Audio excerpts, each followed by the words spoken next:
Good evening, ladies and gentlemen. It is nearly 8 o'clock, and that means it's almost time for X2. We are at the Circuit de Catalunya in Barcelona, in Spain, for round 5 of the championship. So I'm just going to get my commentating partner in just now.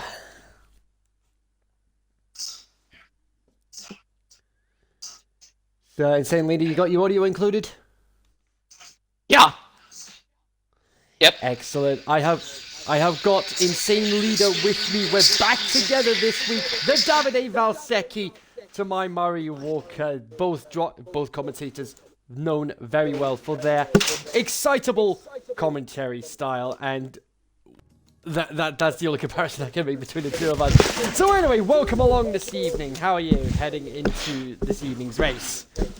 I'm actually very intrigued to see how this is going to go through. Earlier today, both X1 and X3 did their own races at Catalunya, a circuit that's been on the Formula 1 schedule for nearly 30 years with not a whole lot of modifications to it. For the X3 guys, the race was decided in qualifying, and boy was it decided in qualifying because rain kept coming and going and coming and going all throughout the qualifying session, making a very, very interesting run down to the pole, which ended up setting the pace for the entire race. I'm curious to see what we're going to see for qualifying today and how that's going to affect the pace of the race amongst the X2 drivers. Starting position is everything here because realistically the only true overtaking positions you're going to have are going to be going into turn 1, going into turn 5, and if you're extremely lucky and really close, at the end of the small back straightaway DRS zone.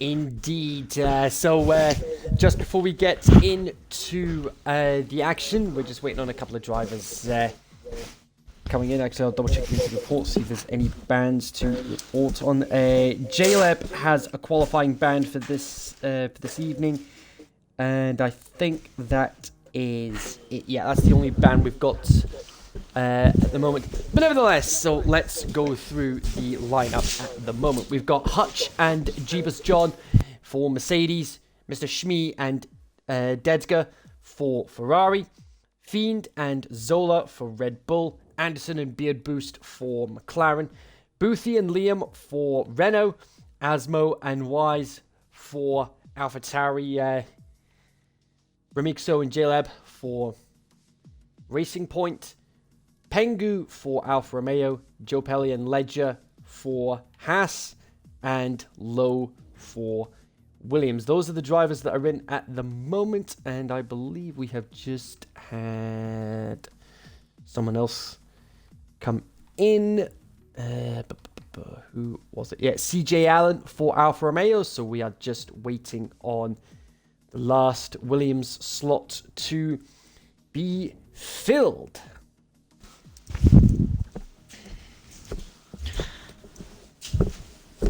So just thinking back real briefly on the history of Catalunya, this circuit is well known not only for its Formula 1 racing, also well known for its MotoGP events. DTM used to run here. GT Endurance will come here from time to time. But just when it comes to the context of Formula 1 history, I think nothing is more important in the establishment of this track as a highlight of the Formula 1 schedule than the first race in 1991. Slightly damp track, where Nigel Mansell, Ayrton Senna, and Michael Schumacher spent the entire time battling and dueling almost for the entire race, with Mansell pulling off a masterclass, despite the fact that Senna was in a car that he helped design himself. And Mansell ended up winning, and then the very next year he ended up taking it farther and dominated with the Williams car. You've had many events later on that were also very, very important to the history and legacy that this track has developed. In 2001, Mika Hakkinen was off to what looked to be a commanding lead, only for the car to break down the last lap possible and cheat him out of what would have been his last victory. Then you had in 2008, where the Ferraris and the where the Ferraris and the McLarens went directly head-to-head right at the start in a very, very controversial set of moves. You have 2012, where Williams came out of nowhere and suddenly got their first win in years with Pastor Maldonado holding off the legendary Fernando Alonso. 2016, where the two top Mercedes drivers ended up getting a little bit too rambunctious on the first lap, leading to the youngest Formula One winner ever. I'm telling you right now, this track may be infamous among some people for being a truly chained track where there's not a whole lot of actual overtakes, but when it happens, this track really knows how to make things shine. Absolutely, and I was saying it during the X1 stream, and I'll say it again. Some of the drivers you'll notice on their badges this evening, some of them sporting We Race as one, and some of them sporting End Racism. Those are the 2 new badges that came through in this week's patch, and we now have a full grid.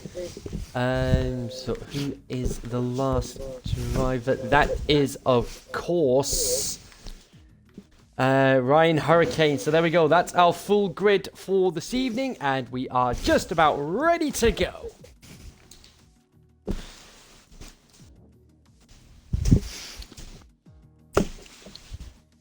So while we're seeing the drivers ready up, let's have a quick rundown of the championship standings at the moment. Beard Boost has just been dominating this season so far. 4 wins out of 4, 106 points. Liam in second with 52, Anderson with 40, Hutch with 24, Joe Pelly with 21, Smooth with 16, CJ with 14, Zola 13, Remixo 12, and Tome with just 10. That's your top 10 in the drivers' standings. The Constructors' Championship, it's pretty much as with X1. McLaren at the top and Haas in second. McLaren 146 here and 53 for Haas. Alfa Romeo 41, Alpha Tauri 49, Renault 39, Mercedes 32, Racing Point 23, Williams 16, Ferrari on 5, and Red Bull on Ferrari on 6, sorry, and Red Bull on 5.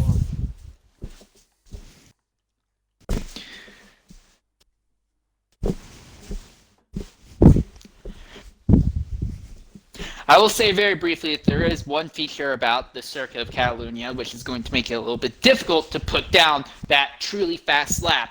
Here, probably more than any other circuit, you have everything riding on how you take the last corner.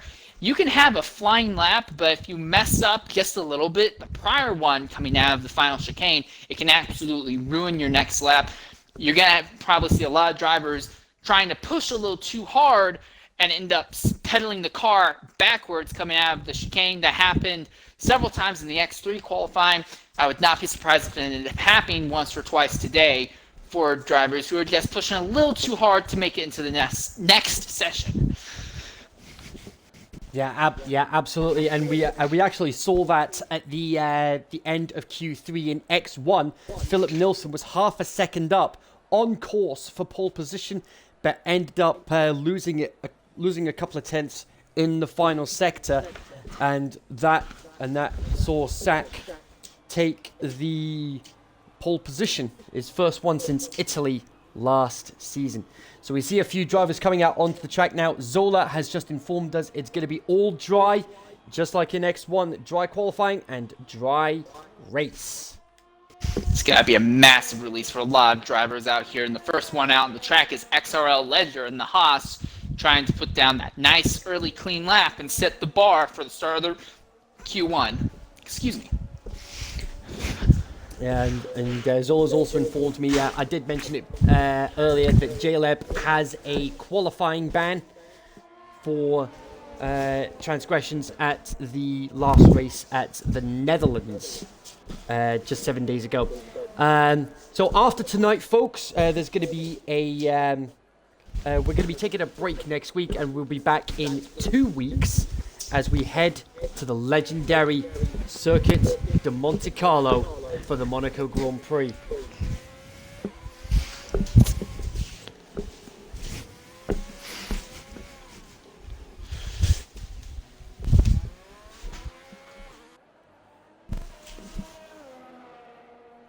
It'll be interesting to see how it all plays out. So let's just ride on board with Ledger for this first lap, accelerated towards turn 1, over 200 miles an hour. One of the longest runs down to turn 1. And then through to turn 2, and then this long right-hander of turn 3. Then the short run up to turn 400, just short of 190 miles an hour through this long right-hander of turn 4, and then a tight left-hander of turn 5.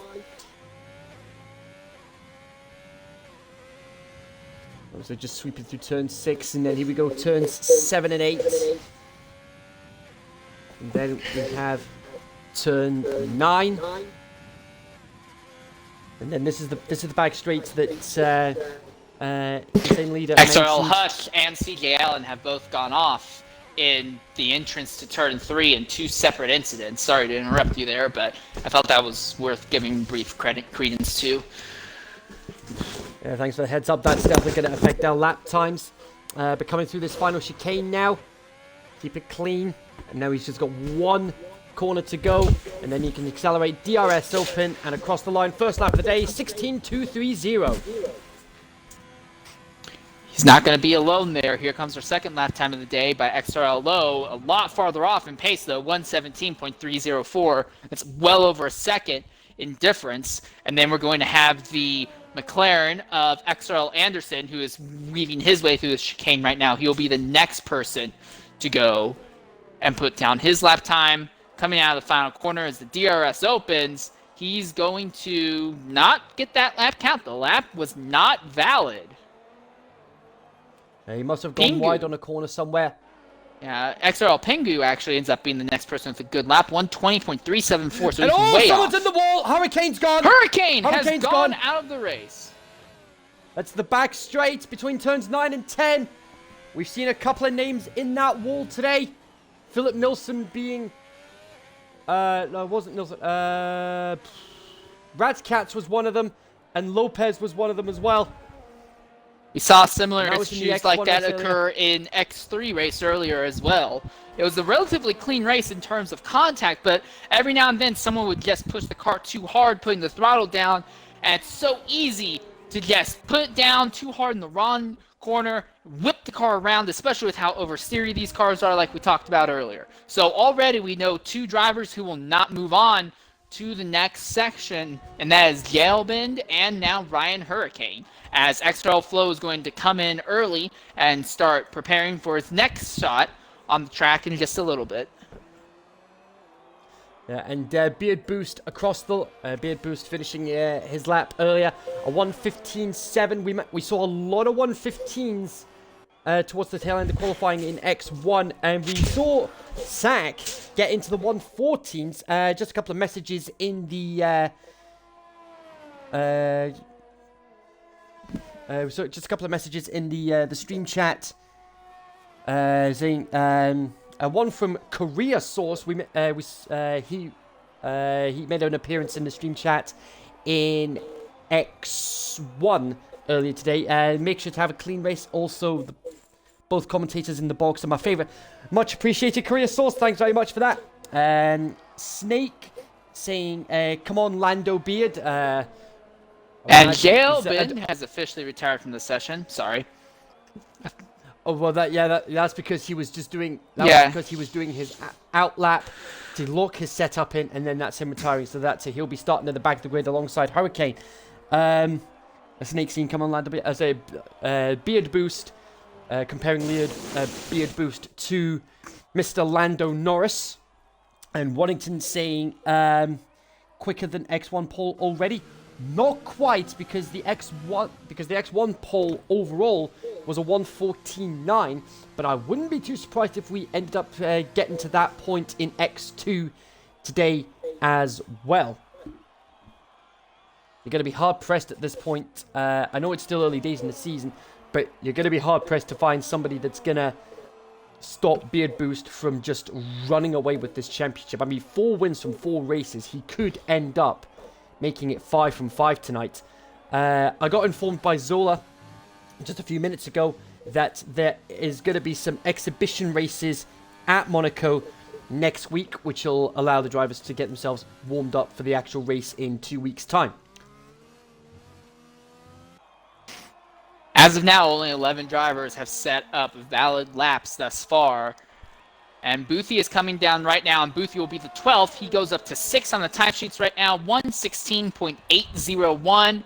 And there is a car that seems to be off there, and that was CJ Allen, who actually seemed to spin himself off the circuit. No, not CJ Allen. I'm looking at the wrong guy. Someone spun this out. It was Shmee. Mr. Shmee turned himself around there in the final chicane on the circuit. He has already brought the car back into the pit lane, though. And Spencer Wheezy in the chat saying, treat the car like a letter, Edgar, and send it! One driver who's definitely saying it right now is Liam. You can see I'm riding on board with him right now as he's going up through some of the more faster technical sections in the back half of the circuit. He is definitely sending it right now. I can see the tires spitting out a bit of smoke from time to time. Really pushing hard right now. And he was up on his Sector 1. His Sector 2, not so much though. Zola just came across the line. 17.9. Puts him just out of the drop zone. Waddington, I would assume this is reference to Beard Boost, Mr. Steal Everyone's Wins. He's not wrong. He's not wrong on that assumption. But he's not just stealing them. It's definitely been a fight. And Liam goes right up to second on the timesheets with a 1:15.884. Excellent job by Liam there. And his teammate Boothie is coming around. He will try. I'm curious to see. Yes, he's going to try and improve on his lap time, but it says that he's well off pace. I don't think it's going to happen this time. 23 seconds down, so something must have happened to Boothie to end up sabotaging that lap. Yeah, absolutely. So we're halfway through this first part of qualifying. J-Lab's out. Hurricane's out. We only need to lose another 3 cars here, and as it stands, it's going to be Zola, Pengu, and Asmo that are currently in the drop zone as well.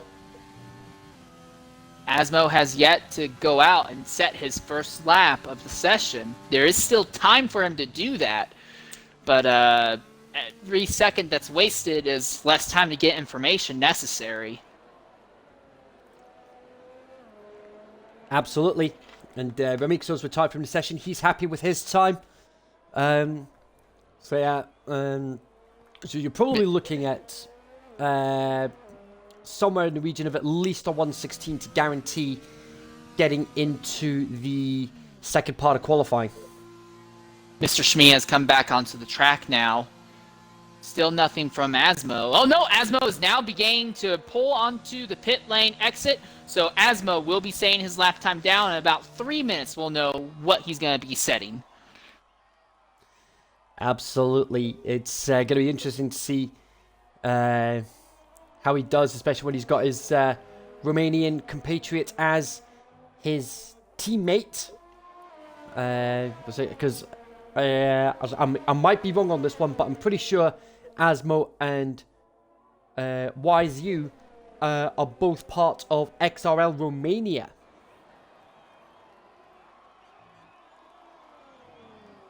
YZU is currently 4th on the timesheets with a 1:16.020. He is just 1,000th off the time that Boothie and the other Renault has set right now. So there's definitely some nice tight gathering of the times between 3rd and 7th right now. They're all about about 3,500ths apart from each other. And then at the very top of the field, you have Beard Boost and Liam. As of now, the only drivers to have broken the 1:16 barrier. Yeah, he's not far off. Boothie's not far off the 1:15 barrier, but he should comfortably get through to the next part of qualifying.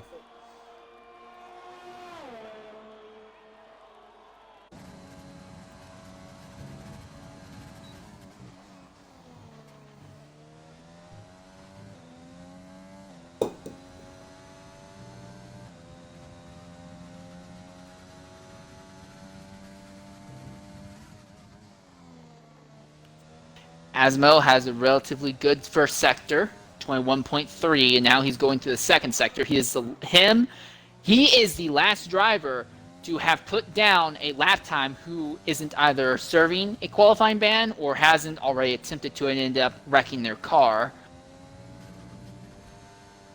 Yeah, a bit of a lock up there through turn 5 for Asmo, but he's coming down the back straight now. Another small lock up there. Beard boost, 115.738. He has improved on his lap time, so congratulations to him right now. And Liam has gone ahead and dropped out of the session early. No need to push the car too hard. The real battle for him is going to be in Q3. As Asmo runs around the final bend, the DRS opens up, and at the line, Asmo 15th on the charts with a 117.373. But Jabus John is on his outlap. Zola is still in a position that he could improve on his time, as could XRL Pingu. So the bottom part of the grid going into Q2, not set yet, to say the least. Absolutely. Zola almost 3/4 of a second up on his time at the moment. And Beard Boost is now officially retired from the session. Here we are. Zola coming out of the final corner. Power down, the DRS opens up, and at the line, Zola jumps massively to 10th on the timesheets, 116.831. That should comfortably see him through to the next part of qualifying. He made it into Q2 in the X1 race earlier tonight and managed to qualify 12th.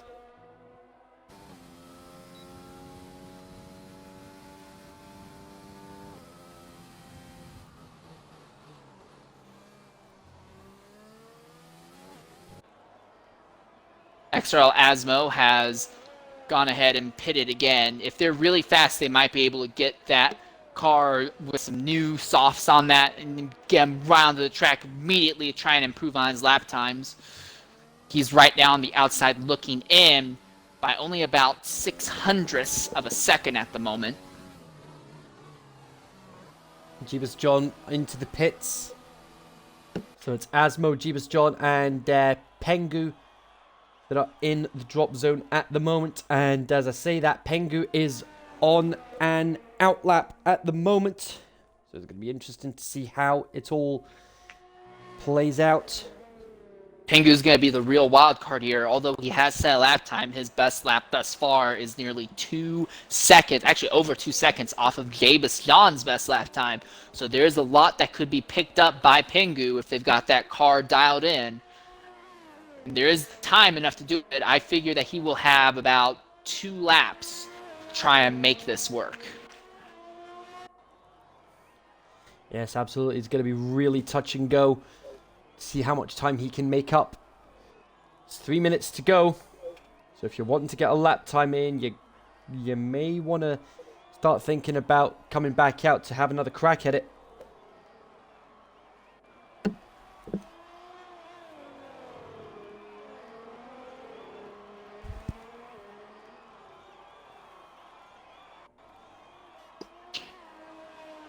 Here comes CJ Allen, who is currently 11th on the timesheets. He's going to go ahead and duck in. There's no real reason for him to continue running out there. 6 laps on soft tires. It's quite a bit of time for qualifying. And now it's Dedger who is going to follow him into the pits as well. And that is Anderson, meanwhile, who is now going through Sector 3. I'll be curious to see if he tries to improve on his time. He is on outlap right now. He is right now right on the bubble 15th. If either Asmo, John, or Pingu improve on their lap times, Anderson would be the one knocked out of Q2. So he's out there now. He gets the DRS open. It's time for him to start setting another flyer lap. If he wants to overtake ES Fiend, he needs to improve by roughly 0.15 of a second. Absolutely. So we'll see what his time is coming through Sector 2. I can say this much: ES Fiend improved by about 0.4 when he went into Sector 3. ES Fiend's coming down at the line. He's going to jump well up the field, 116.702. I'm not saying it's a guarantee, but I think ES Fiend can rest easy and be pretty self-assured that he's going to make it in to Q2 now. That's 10th on the timesheets, and just a little bit ahead of his other Red Bull teammate, XRL Zola.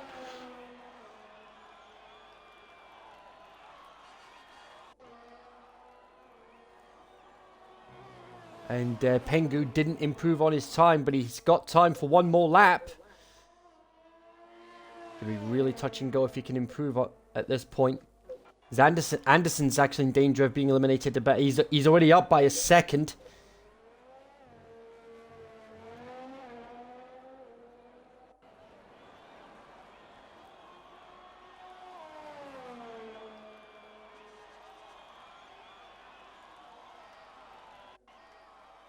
Asmo's circling the circuit, but he's saying that he's about 1700ths off of his prior pace, so no significant improvement yet. I don't think he's going to have time to make it another lap around here. It would be a real shame for him if that was the case. Anderson up into 6th with 16.253.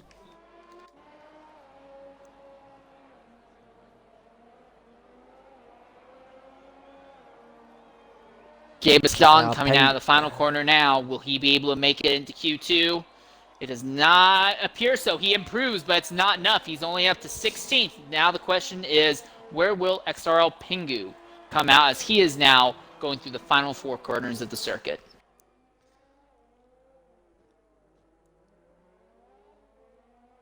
He's going to abort.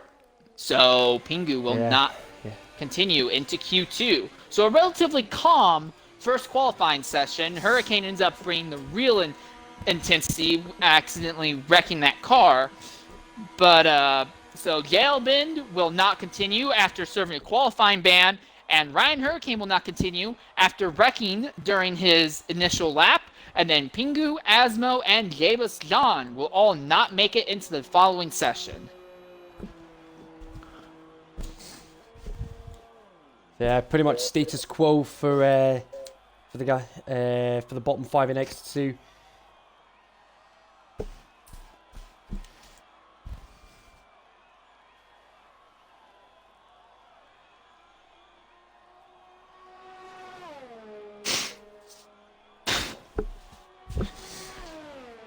Right now, the AI have actually taken over with the cars, and they're just keeping them on the track. We had a funny little incident in, I believe it was at the very end of Q1, where Remisco, who was in the Racing Point Force Indias, ended up rear-ending one of the Haas's well after the session ended. It was like in the last 10 seconds of the time remaining counter. And it was so strange because it was very obviously the AI just being kind of derpy. It was like, okay, yeah, that's $1 million glitch right there.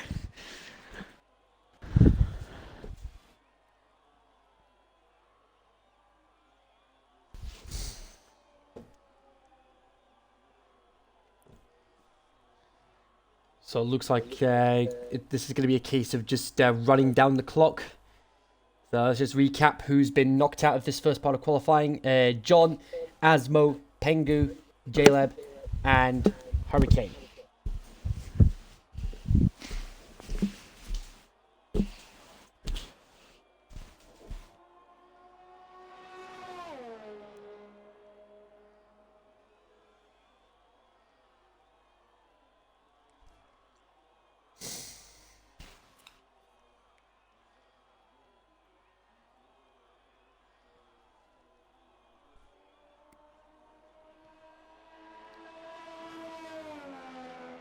So while we're waiting for Q2 to get started, I want to get your thoughts on what happened with the 24 Hours of Le Mans. I will admit I actually was not paying attention to it this weekend. I was working on some personal stuff, so I'm not super invested at Le Mans right now, simply because we're kind of in a lame duck year session where there's not a whole lot of manufacturers interested in the LMP1 regs or the primary class, and the GT classes have also dropped off in quality as well. I'm going to be more interested once we get to about 2022, 2023, when the next set of regs start rolling out, and there's a chance for the economy to bounce back and more manufacturers to get involved in GT. Right now, Le Mans in one of their lame duck years, and that's the way Le Mans does go throughout the entirety of its history. It's a long time where you'll get like 4 to 8 years where there's a lot of really, really good action. Almost every manufacturer you can think of is joining in. You got a bunch of privateers there, and then they'll go for a few years where it's very, very low key, low energy. A really good example of that would be 1999 and 2000 would be 98, 99, and 2000. There's a lot of really intense competition at Le Mans, and then for like the next 3 or 4 years, it just ended up being a very processional Audi show, and except for Bentley in 03, it was just like there wasn't a whole lot of point to go out there in the eyes of the manufacturers and prove themselves at the moment. So it's just a lower point from what I can tell. There'll be more interest in the race in a few years. Yeah, yeah, especially with reports saying that this is Toyota's swan song for Le Mans, especially, essentially. I do believe Toyota already confirmed themselves for the next round of regs, and already we have Boothie, Ledger, and XRL Low already all out on the circuit right now. But yeah, I know Toyota's confirmed for next set of regs. Peugeot is confirmed, but they're going to be entering late. There's also going to be Glickenhaus, which is somewhere in between like a privateer and manufacturer team. It's kind of a janky mix there. And then I heard that Bike Holes was going to invest in the next set of regs, but I don't know if that is still on the table with the way that the economy has shifted towards the negative over the last year. Yeah, especially with what's been going on in the world this year, it's definitely going to make it a bit more challenging.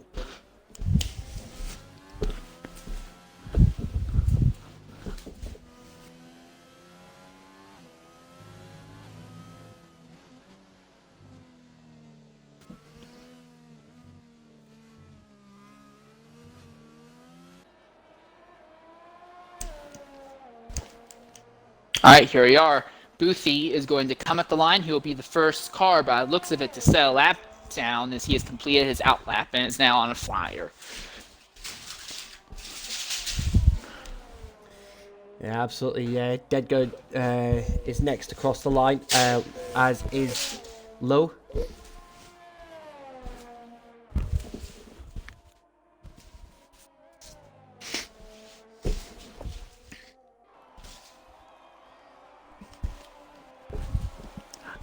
Looks like the weather's getting a little bit overcast right now, but it's not nearly as bad as it was in X3. I can say that for sure. But it will cool down if it stays overcast like this long enough. It will cool down the track temperatures. As long as the track surface temp doesn't get too cold, it can actually maximize the ability of the cars to maintain grip. There is obviously the risk of getting way too cold. I'm thinking of Indy cars at Indianapolis in '92, where the track got so cold that the tires wouldn't maintain heat and would end up the cars kept frequently wrecking because of that. I don't imagine it'll get that cold today, though, but that is a risk if you go too far. You can tell that right now we're all just waiting on the actual results and times to go up, because we're I at least am kind of rambling off into random directions. And Boothie crosses the line, but it is not an official lap.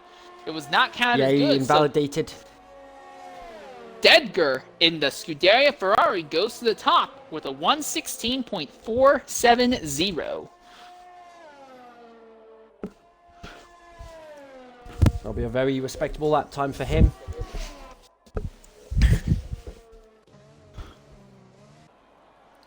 Zola, he's aborting his lap. We've got Schmee. Mr. Schmee. He's coming down the line with a DRS open, and he's going to jump to third on the timesheets, 1:17.435.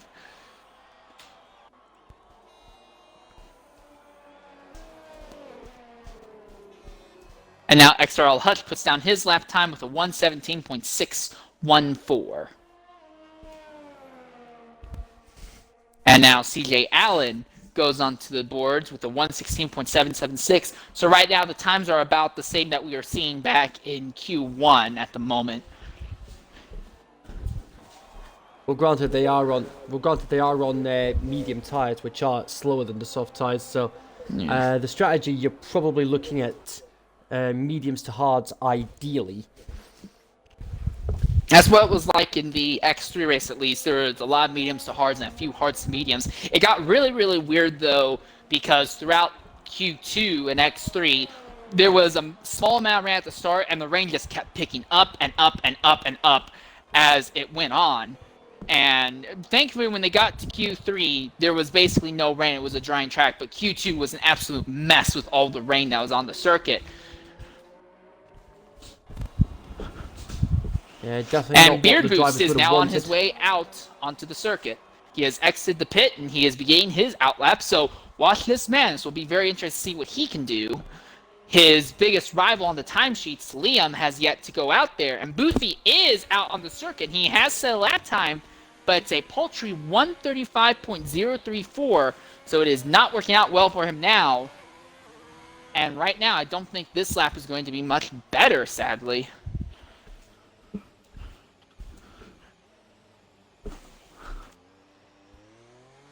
Joe Pelli and XRL Zola have both exited the pits as well. They're about to start running their first laps very shortly.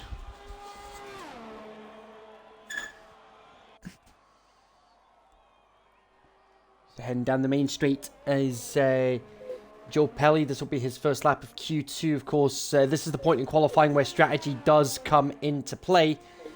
That what tyres are the top 10 going to start on. We had just the one driver in X1 earlier start on the soft tyres. And unfortunately, he was unable to finish the race. Oof.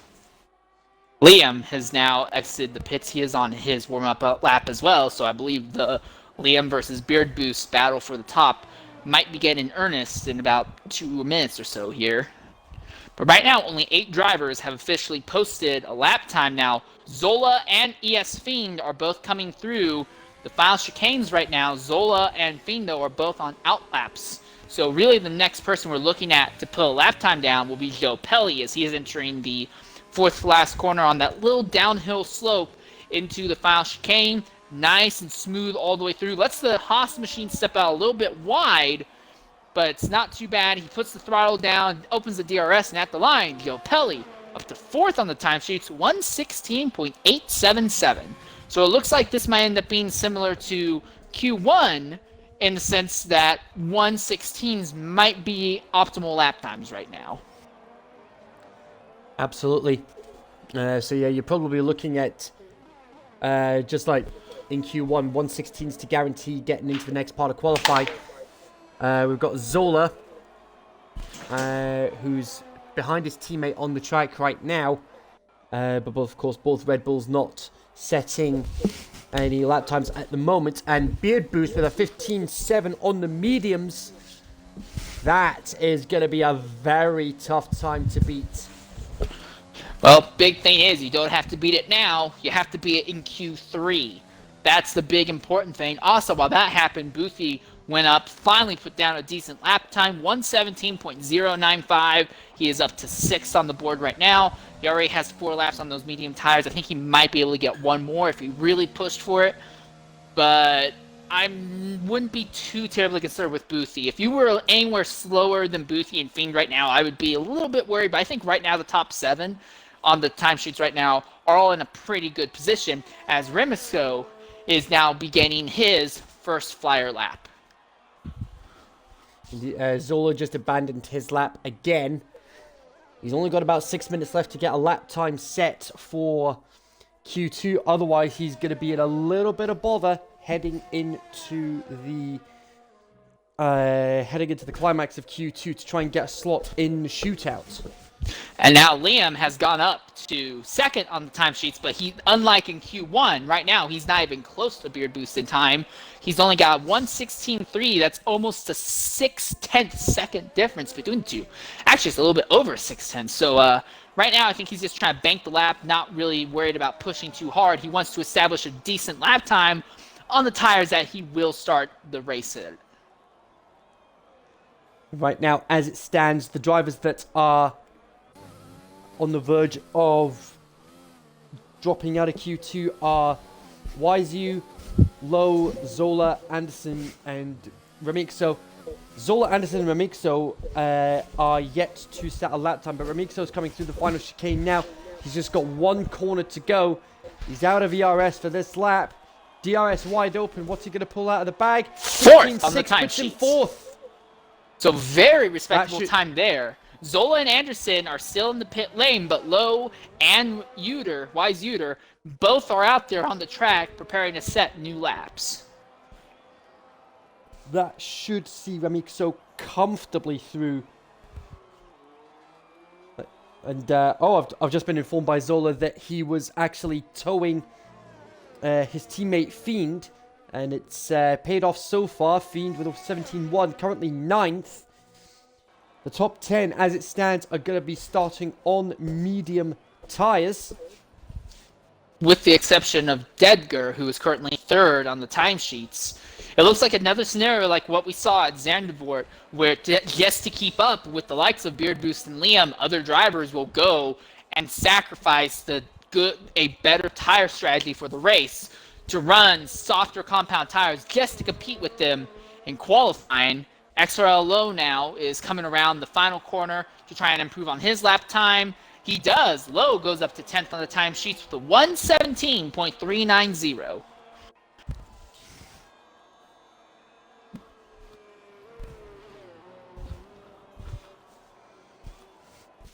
So he gets into the top 10, but with how fast some of these other guys are, I think they might be swallowing their pride and going for the soft tyres just to get a slot in Q2, which will put them at a bit of a disadvantage heading into the race, because the soft tyres, you're lucky if they last like 9-10 laps at the very most around this track.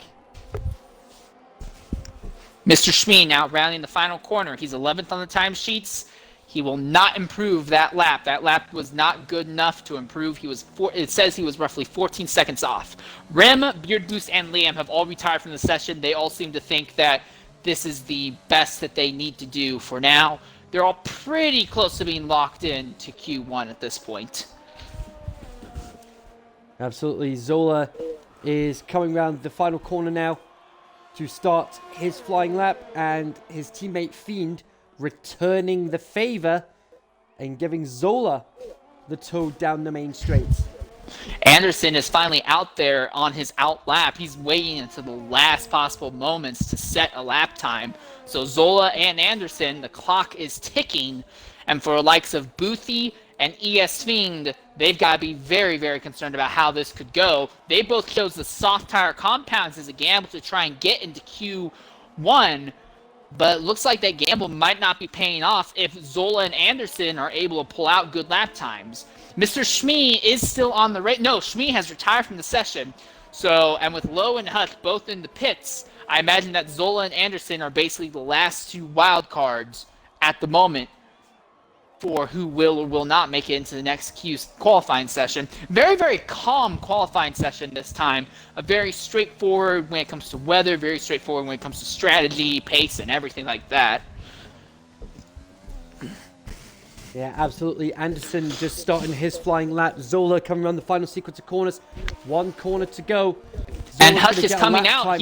Hutch is going to have just enough time to put down one lap. And Zola, still not good enough. He's only 11th on the sheets with a 1:17.3. He needs to improve by 0.2. And even if he did that, he would only just knock out his Red Bull teammate. So, still not good enough. But Hutch is out there. He's going to try and improve on his lap time. He'll have one shot at it, I believe.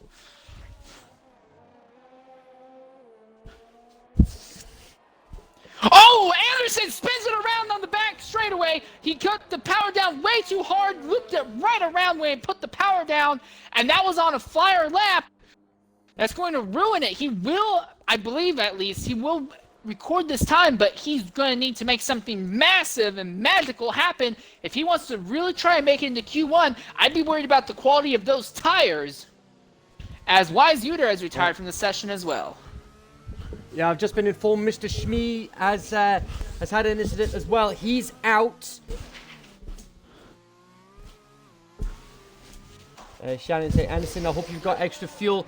He should do. He's got time for one more lap. This will be his one and only lap to get into the top 10 shootout. Hutch and Anderson being the real big wild card. Zola has crossed the line again, but it's only a 117.3. Zola is on his last lap, as is Hutch and Anderson, as Q2 is coming to a rapid close. Boothie is still out there on soft tires, though. He's way off his lap time. I imagine he's going to go ahead and abort and pit, though. Yeah, he should be comfortably through with that. Fiend has retired from the session. That's bold. He's right on the drop zone. Now, he's either going to be safe in Q3 or he's going to be out. All it's going to take is one of these three drivers, Zola, Hutch, or Anderson, to knock him out of qualifying. Hutch is going to be the first one we're going to find out about here. He's entering the fourth to last corner on this nice little downhill run to the chicane.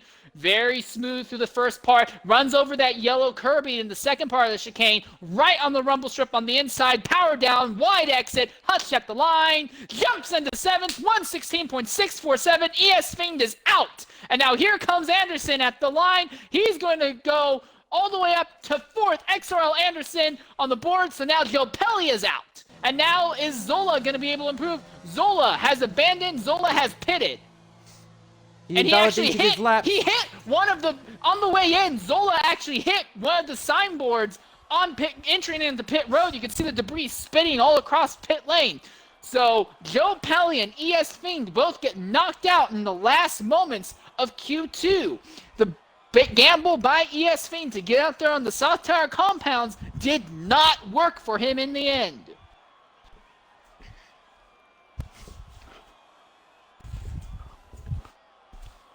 I feel real bad for the Red Bull team.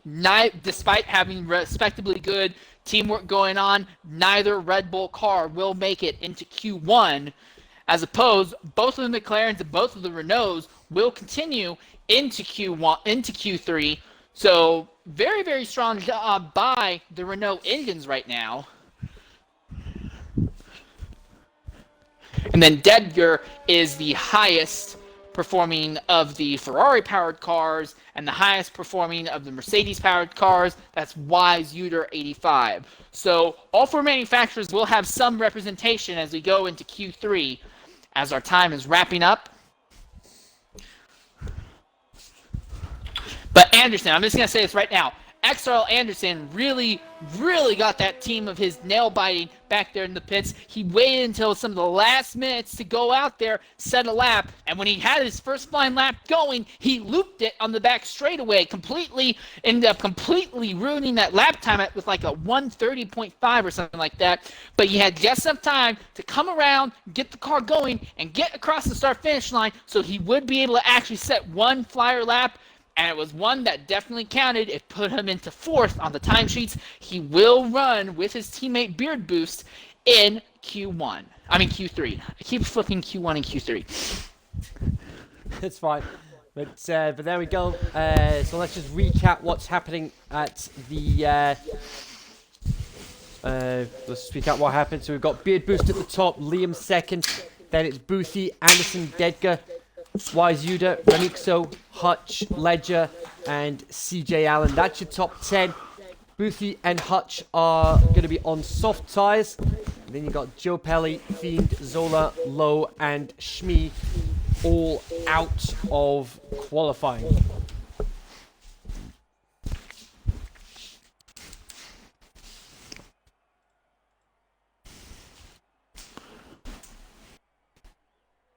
All right, so now we're going to enter into the real moneymaker, Beard Boost versus Liam, with I do believe that Boothie could end up playing into it as a wild card if he tries running a soft tire compound and gets really, really good runs.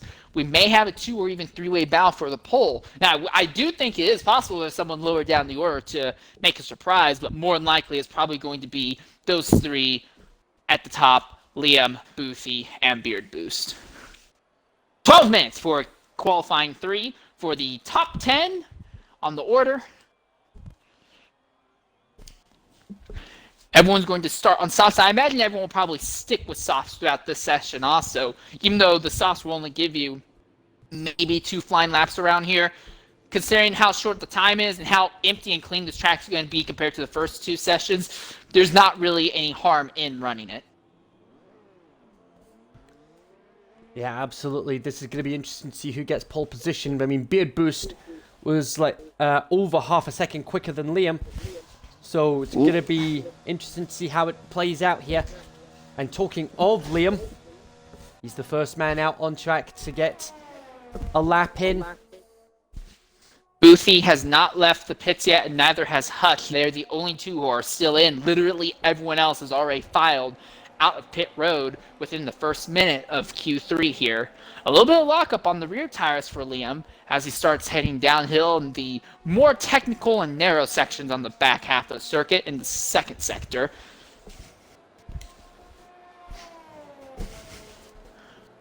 Yeah, absolutely. Yeah, it's I think at the end of the day, with the form that Beard Boost is on right now, it's gonna be when, not if, he wraps up the X2 title.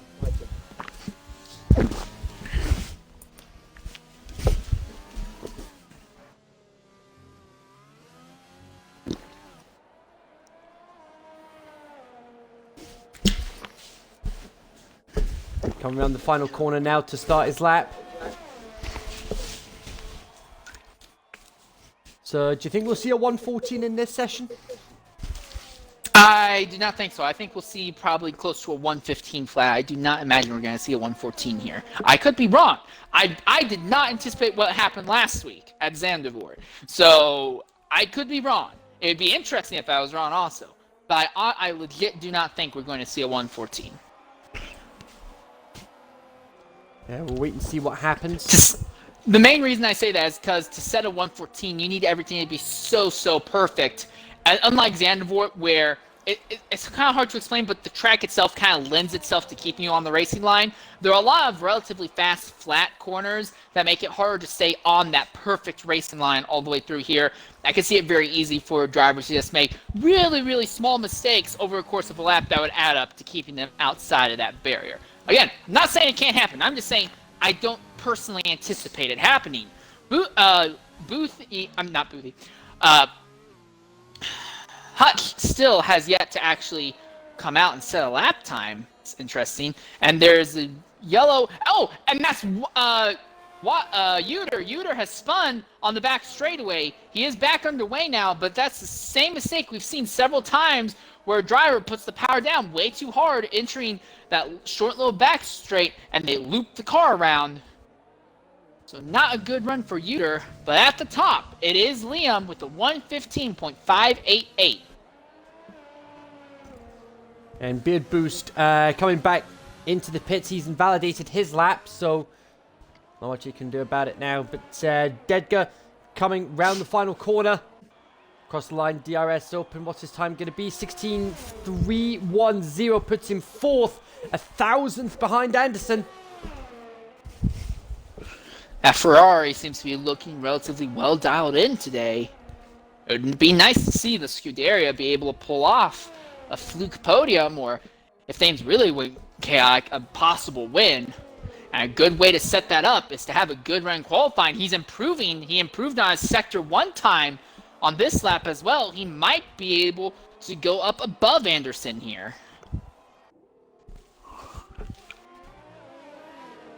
Yeah, absolutely. Boothie's out on a lap now.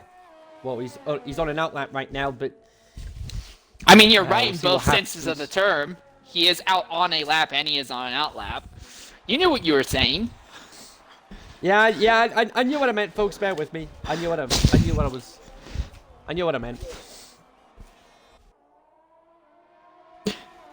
Dedgar, 1988. He had a really good Sector 1. Sector 2 was respectable. He's going through the final chicane in Sector 3, and he's going to avoid it. So Dedgar, despite having a really good Sector 1, must have realized that the time in Sector 2 and that the start of Sector 3 wasn't good enough. He's going to pull in, and will maybe take another shot a little bit later.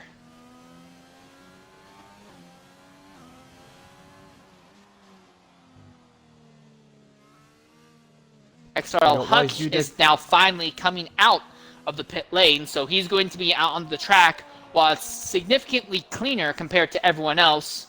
That'll be very, very good for the aerodynamics of the car. It will mean that he'll have basically clean air for almost the entire lap, assuming nothing goes wrong. Yeah, absolutely. Boothie on a hot lap. He's just coming through first sequence of corners. Heading up towards turn 4. It's a good first sector time. 21.291 for Boothie throughout Sector 1. Now he's going down through the tighter Sector 2.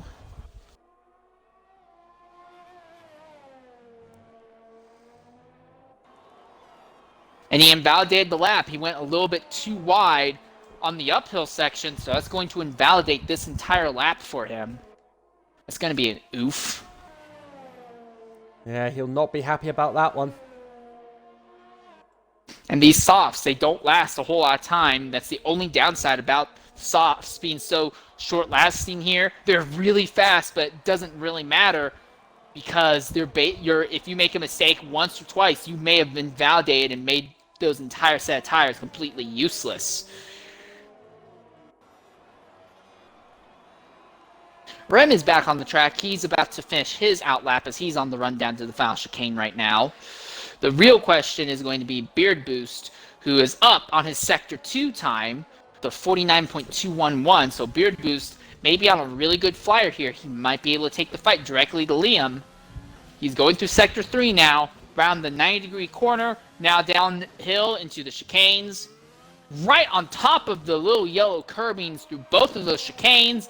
Nice cut on the inside through a final turn, wide exit, DRS open, Beard Boost right to the top, and there you are, 114.973. Do not make money off of my bets because they are horrible. Beard Boost brings us right into the 114 time frame. Congratulations to him. And Liam is already on an outlap. He wants to try and take the fight to Beard Boost again. It's going to be Zandvoort all over again by chance. Absolutely. Hutch is coming around the final corner right now. And at the line, Hutch will finally set a lap. Only good enough for 8th, 116.512. Boothie, another invalidated lap. He's going to come into the pits and abort again. So Boothie still hasn't put down a lap time yet. CJ Allen is another wild card. He has put down a lap time, but was a very, very underwhelming 124.313. He is now entering the 3rd sector. And that Alfa Romeo, can Allen improve from his current location on the board? He is currently 9th. Right over the yellow curbing through both of those chicanes. Very nice exit. Might have actually turned it in a little bit too much at the line, but it didn't matter because CJ Allen goes up to 4th on the time shoots, 116.048. You'll be happy about that, son. Wise Uter has gone ahead and jumped into the pits. I believe that his runs will probably come to an end with that.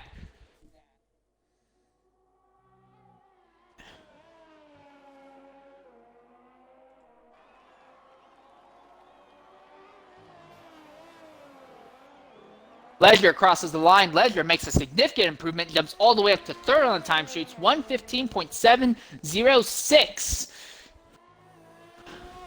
And Rim is now on his way through the chicanes, but he is going to go ahead and pit, so I believe he is satisfied with the 4th on the time sheets right now. And now this is the one that's really going to be interesting. Liam is 2nd, but he has invalidated this lap, so this lap will not work. He is already coming into the pits. I think he might not be willing to take the fight with Beard Boost throughout the entirety of qualifying like he did the other day. Boothie is on another outlap. There's only 2 minutes and 15 seconds left in the session. He needs to make something happen. Much, much wider spread in time this session compared to the prior one.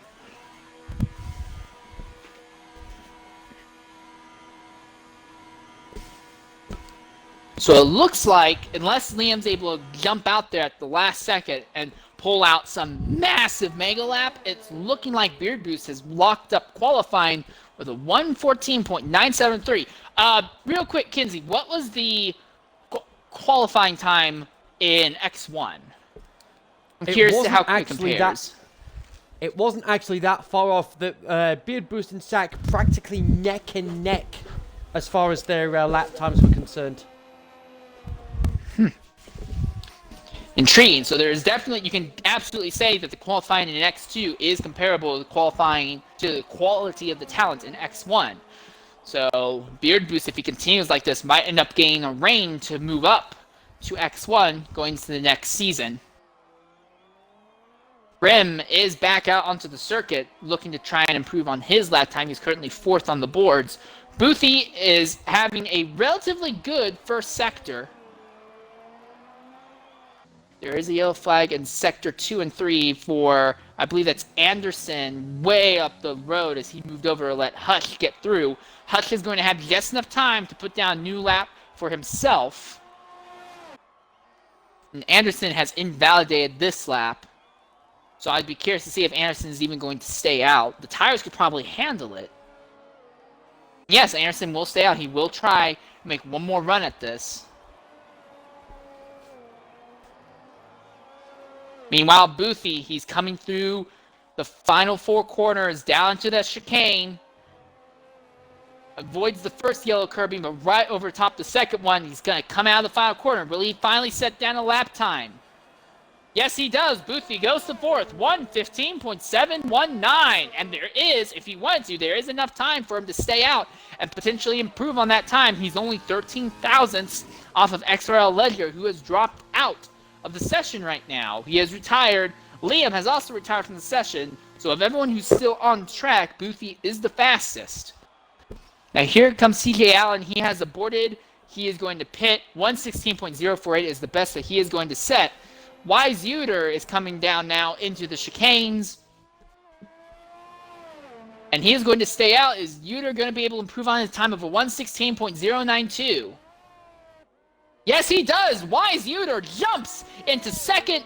1:15.478. Impressive job by Uter, waiting to the last possible seconds and getting a front row starting spot. So very, very solid move from him. Here comes XRL Anderson, and at the line, he is going to jump up into 7th with a 1:16 flat. And now Hush is going to go ahead. He's aborting his time. Rim has already invalidated this lap. That won't matter for him. Boothie is still out on the track. This is the last person that might be able to throw a little bit of a monkey wrench into this all. And no, he is going to go ahead and retire. So with that in mind, everyone has set their times. And in the end, Beard Boost is in the zip code all by himself. 1:14.973. The next closest driver on the timesheets is Wise Uter, who is nearly a half second off. Actually, I think he is he's basically a half second off of Beard Boost's time. And then Liam ends up being 3rd, getting nudged out of a front row starting spot at the last possible moment. XRL Ledger is going to be 4th with a 1:15.706. Boothie 116 is going to be 5th with a 1:15.719.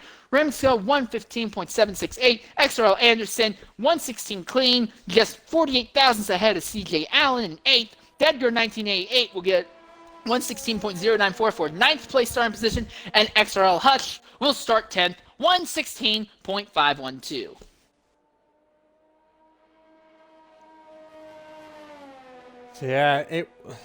With the fact that there wasn't enough time to get round to finish the outlap, Liam knew at that point, I'm not going to make it round in time. So that's why he abandoned the lap.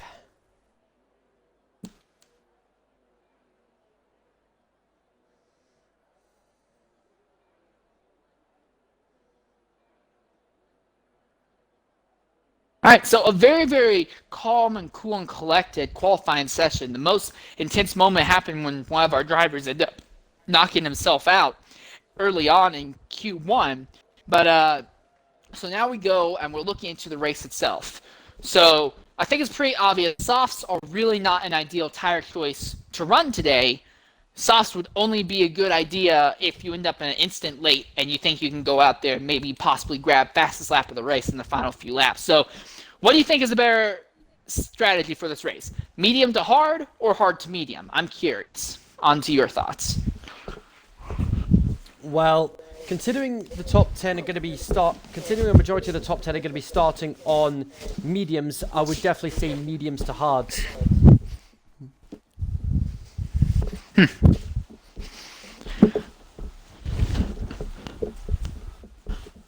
But if it was me, and a lot of the time I try and start on the soft tyres, if it were me, it would be a case, if I make it into the top 10 and I'm starting on softs, it's a two-stop strategy for me, soft, medium, soft.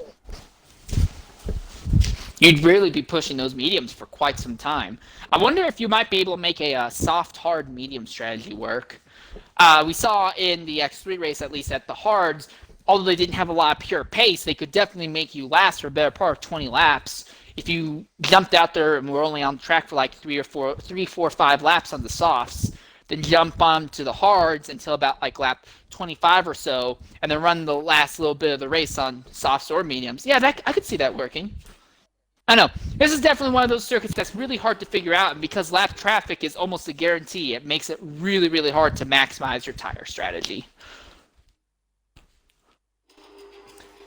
Indeed. So here we go. It is X2, part of the Extreme Racing League, sponsored by CD Keys and Ants 3D. It's round 5. The Circuit de Catalunya here in Spain. Population of 48 million. National Day 12th of October. Separated from Africa by the Straits of Gibraltar. Circuit de Catalunya also hosts a round of the MotoGP Championship.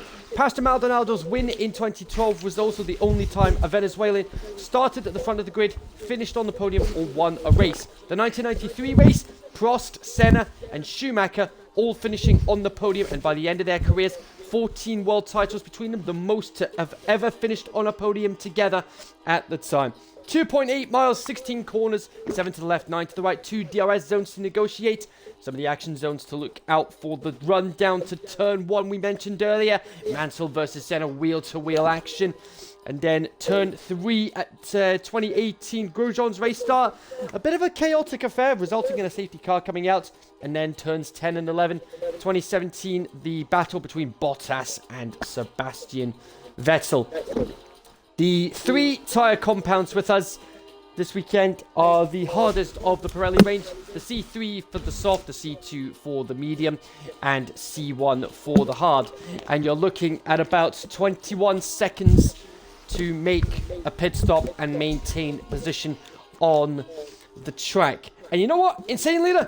I'm going to let you take care of the grid order for this evening. So over to Insane Leader to run us through the grid. Man, having just a little bit of a technical issue right now. Give me just a second. There you are. So, going from the bottom of the grid all the way up to the top, and begin with the tire compounds are selecting. Last place, Ryan Hurricane, the Williams, ended up wrecking out in qualifying. He's going to be starting on the medium tire compound. Gail Bind ended up serving a qualifying ban after shenanigans that he got involved with at Zandvoort. He will be starting 19th on the hard tire compounds, with XRL Pingu on the Alfa Romeo team also starting in the 18th position on hards. 17th through 14th will all be running medium tire compounds. That will be XRL Asmo with the AlphaTauri at 17th, Jebus John with Mercedes AMG Petronas 16th, Mr. Schmee in the Ferrari in 15th, and XRL Lowe with the Williams in 14th. Then we get to 2 more hard tire compound choices with the 2 Red Bull racing cars of XRL Zola and ES Fiend. That team seems to be very well synced up with each other, but not very well synced up in relation to the drivers at the front of the grid. 11th is going to be Joe Pelli in the Haas. He'll be starting on medium tire compounds. Hutch is going to be the farthest back of all the drivers who will be starting on soft tire compounds in that Mercedes factory team. Dedger 1988 with the Ferrari is going to start on the mediums, along with CJ Allen, the Alfa Romeo car, ahead of him, and Axel Anderson in the McLaren ahead of him, and Rimsco in the BWT Racing Point Force India ahead of him. Boothby is going to start 5th. He is going to be the other driver starting on the soft tire compounds in that Renault. XRL Ledger in the Haas is going to be the highest starting of all the Ferrari-powered cars. He will be running medium tire compounds. Renault had a very, very respectable showing in qualifying, with Liam, their Star Factory driver, qualifying third. He was going to be starting on the mediums, and on the front row, AlphaTauri with the Honda power plant surprised at the last moment and jumped onto the front row with YZuter85. He'll start on the mediums alongside the man, the myth, the guy who steals all the wins, Beard Boost in that McLaren, who will also start in the medium tire compounds. That is the run of the entire field at the start of today's Spanish Grand Prix. Now that's interesting. That's the first time we've ever seen the grid order being read out from the bottom of the grid to the top, rather than starting at the top of the grid with pole and then working your way down the grid. That's the first time I've ever seen that happen. Way back, I don't know if they still do it now because I don't follow the sport as close as I used to, but way back in like the 2000s, NASCAR's radio broadcasts would do that also. But again, that's where I got that from, so that's more likely the exception and not the rule. So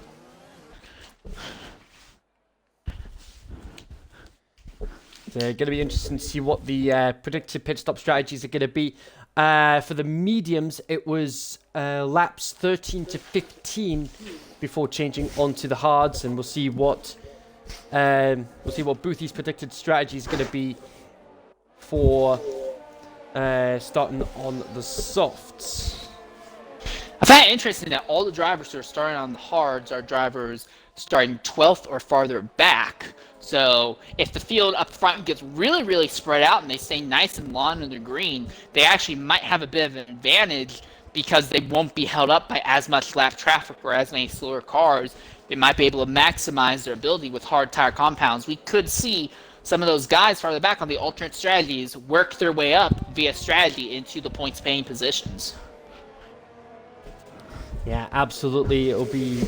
Yeah, we'll wait and see what happens as the session progresses. There we go, 7 to 8 laps on the soft tyres. That's how long we're anticipating the soft tyres lasting in this race.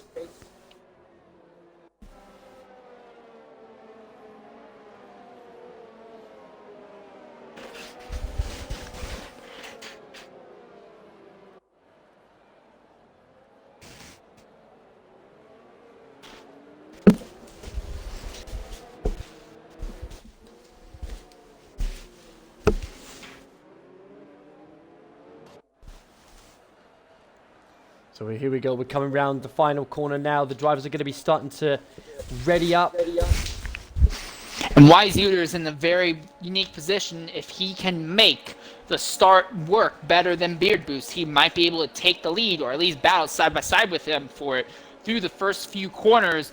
Although they are very tight and technical, there's just enough track in turns 1, 2, and 3, and 4 to go side by side through it. I'd be interested to see if YZuter can make something happen. Indeed. Nevertheless, 33 laps. You guys know what time it is.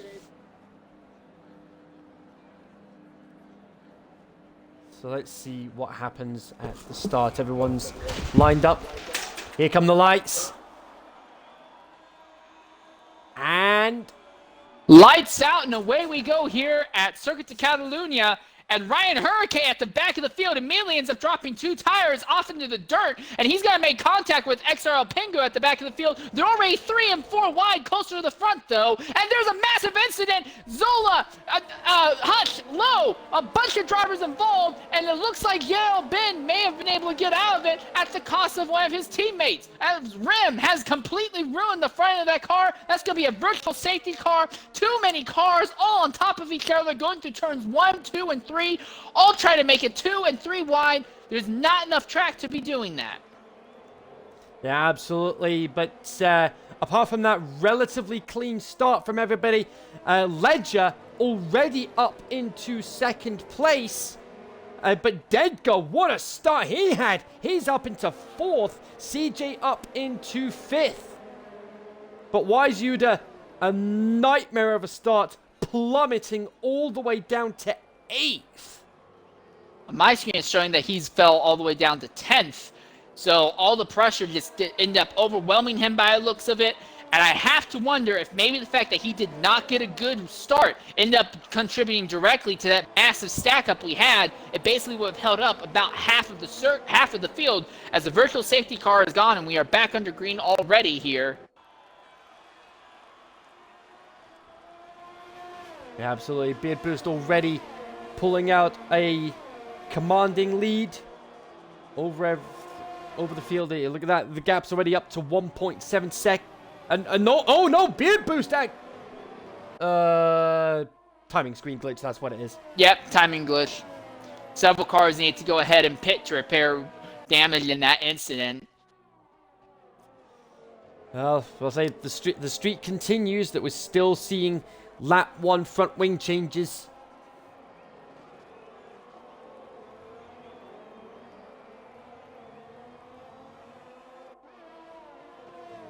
So at the moment, it is Beard Boost leading, Ledger in second, Liam third, Dedgar fourth, Boothie fifth, Anderson sixth, Yuda in seventh, Fiend eighth, Low ninth, and Zola rounding up the top 10. There's a little bit of a battle going on right now between about 7th and 11th right now. All 5 of these cars caught on each other in a little bit of a train. And once they start opening up DRS, I imagine that will get very, very squirrely, very, very fast. Credit to Boothie, though. Using those soft tire compounds, he's gotten himself into the 5th position at the moment. And XRL Ledger, 119.436, that is the fastest lap of the race. Thus far, although we are still relatively early in the race, DRS has been enabled. Yeah, so here we go. And Low having a go at Fiend for 8th place. Very clean overtake. He gets through with the relative ease.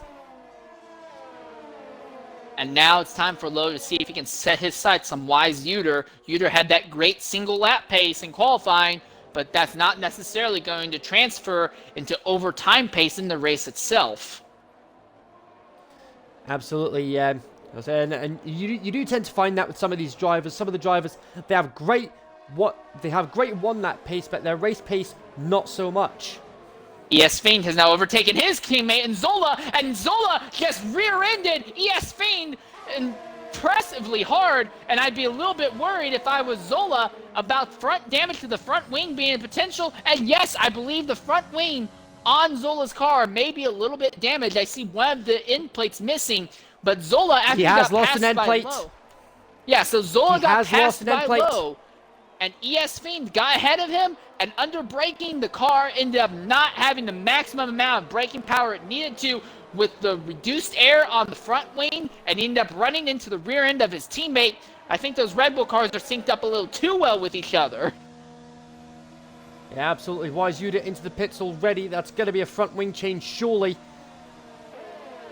And Remxo, who was involved in that early first lap incident, already finding himself up into the 10th position and stalking the slightly wounded car of XRL Zola ahead of him. Absolutely, yeah, it was indeed a front wing change for Wise Yuda. Liam is within half a second of Ledger for second place. He's going to be in DRS range. He's not going to make any sort of impact as of yet, but we'll wait and see what happens.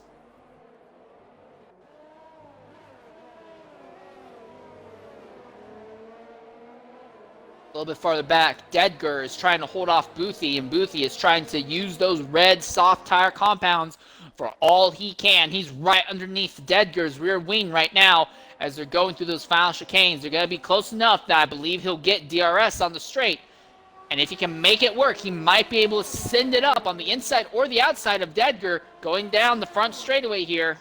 He does have DRS open. Does he have enough time to close? And that's going to be a negative. Liam had a look for second place, but he couldn't quite make it stick. He wasn't quite close enough on this occasion, but he may very well get it on the next lap. Zola in already. He's having to change his front wing again.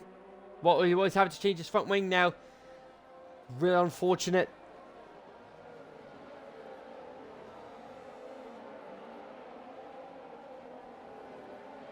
Boothie locks up the front just a little bit, trying to pursue Dedgar a little bit too closely.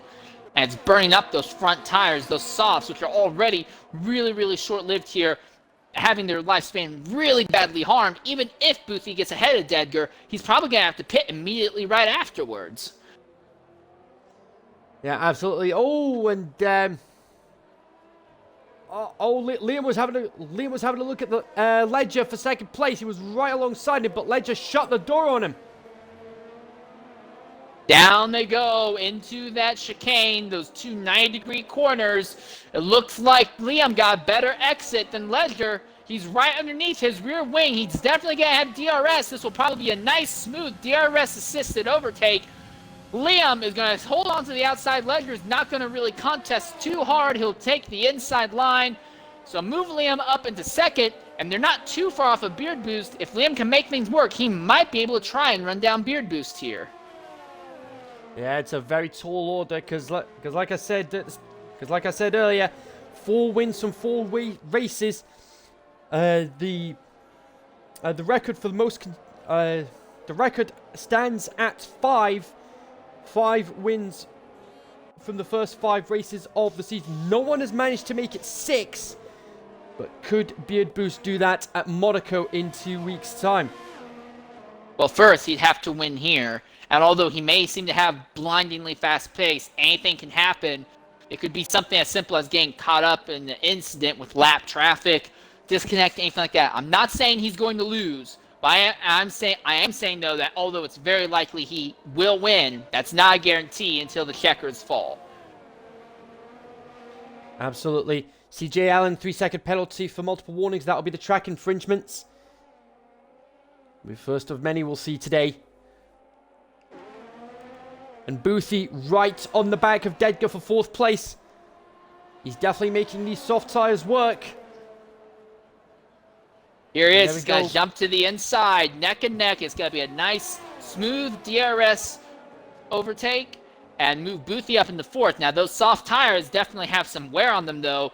And there is a yellow flag there a little bit farther back, and that is Hutch, who has spun around and has damaged the front wing of the car back there, and he's going to cross all the way across the track. Yeah, that's going to be a virtual safety car. Well, yep. And he has cooked his tires beyond well done. If the tires were a steak right now, they would definitely be well done. I don't think they'd even be well done. I think they'd be better compared to just being well ashed at this point. Pretty much, yeah. But virtual safety cars in, and well, virtual safety cars finished, and it is we are back underway again.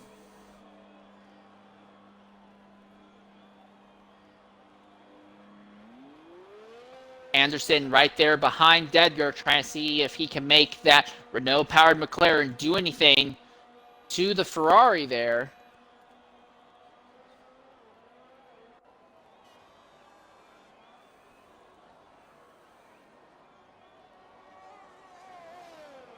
And we already have our first drivers going a lap down.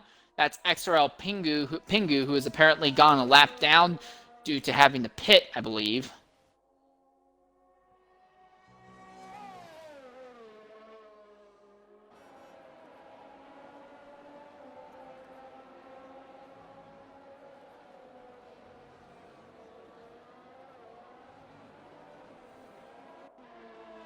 The field's actually become really nice and spread out, with the exception of this battle between 4th, 5th, and 6th here.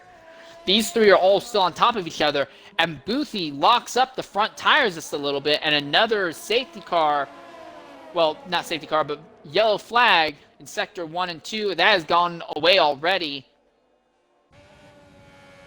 Yeah, I think that's just a case of... That's Pingu. Pingu has gone off the circuit there, actually. The car went completely... I think that car oversteered, exiting turn 4. Now, he is back underway, but bad day going very quickly worse here, as Anderson has gotten by Dedgar at the end of that short back straightaway DRS zone. Very well timed by him. But of course, bearing in mind, Pengu is probably just getting out of the way of lap traffic as well.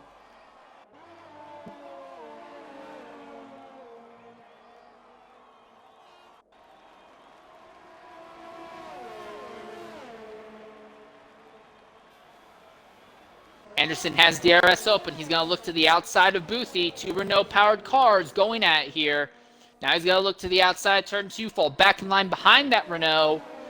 Those red compounds are definitely wearing off on Boothie because Anderson has caught him. He only had about 1 lap where he didn't have to worry about fighting. Now he's gone from having to go offensive with those tires to defensive. Here you are. Anderson looks to the inside, gives it up, and again Boothie locks up those front tires. He can't keep doing that. Yeah, he's going to get to the point where he's going to have to change those tires earlier than he would like.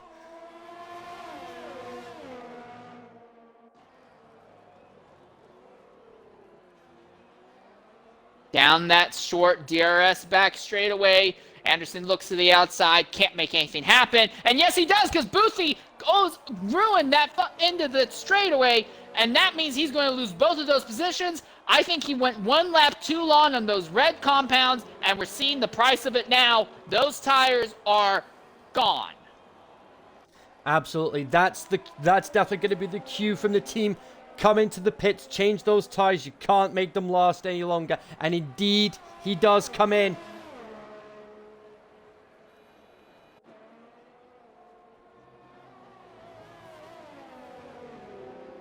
Zola gets a 3-second time penalty for track violation warnings.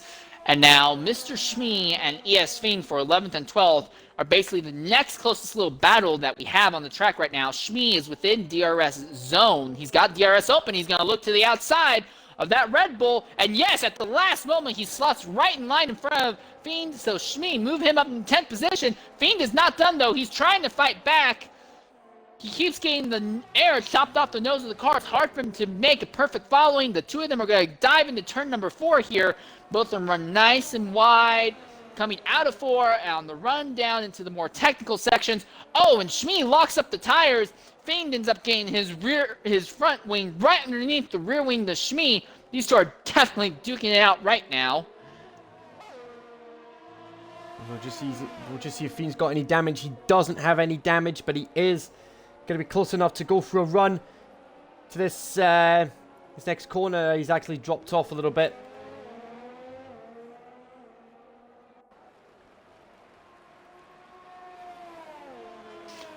Of our various drivers who went ahead and started on the hard tire compounds, the best performing one thus far is XRL Asmo. He has cracked the top 10. He's currently in the 8th position right now. So ES Fiend, is he going to be close enough to get DRS on Shmee? Yes, he is. But that Ferrari got a really, really good entrance onto the straightaway. I think he's far enough ahead that the Red Bull won't be able to do anything. So for now, 10th position will go to Mr. Shmee.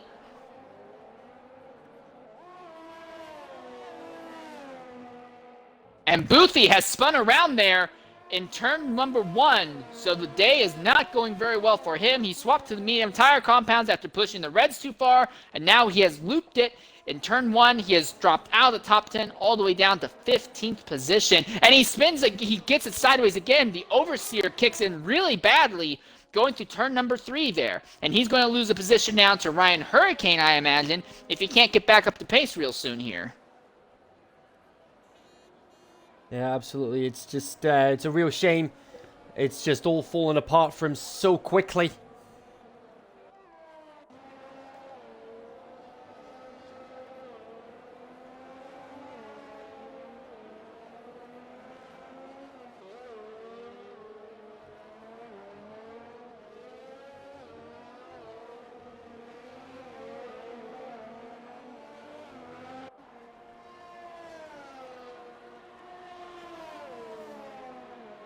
Once again, ES Fiend has DRS against Mr. Shmee, but he's just too far back to make anything work with it. He's a little closer this lap than he was in the prior one, but it's just not enough for him to actually be able to do anything. The only other real battle that's formed on the track is Boothie trying to maintain 15th over Ryan Hurricane. Hurricane has the DRS open now, going down the back straightaway. But again, same thing as before, he's just too far away to actually make anything happen with that. And Beard Boost has started putting cars a lap down. Hutch has now gone a lap down. He'll be the first lap down driver we have today. So, I think it's easy to say that Beard Boost's pace is so far beyond what just about anyone else can set here. Liam, even when he got clean air, he ended up still losing time to Beard Boost. The gap between first and second, 4.3 seconds. From 4.2 to 4.3, it varies point to point. Indeed, we're over a third of the way through the race already, so let's recap the order. As Remixo is one of the first front runners into the pits, Beard Boost leads, Liam second, Ledger third, Anderson fourth, Dedgar fifth, Low up to sixth, Asmo up to seventh, John will be up to eighth, Shmi will be up into ninth, and Fiend rounding up the top 10 as Remixo starts to fall down the order. Fiend getting past Mr. Shmi into ninth place. Very well played there, very clean. Nice, simple DRS-assisted overtake. Absolutely.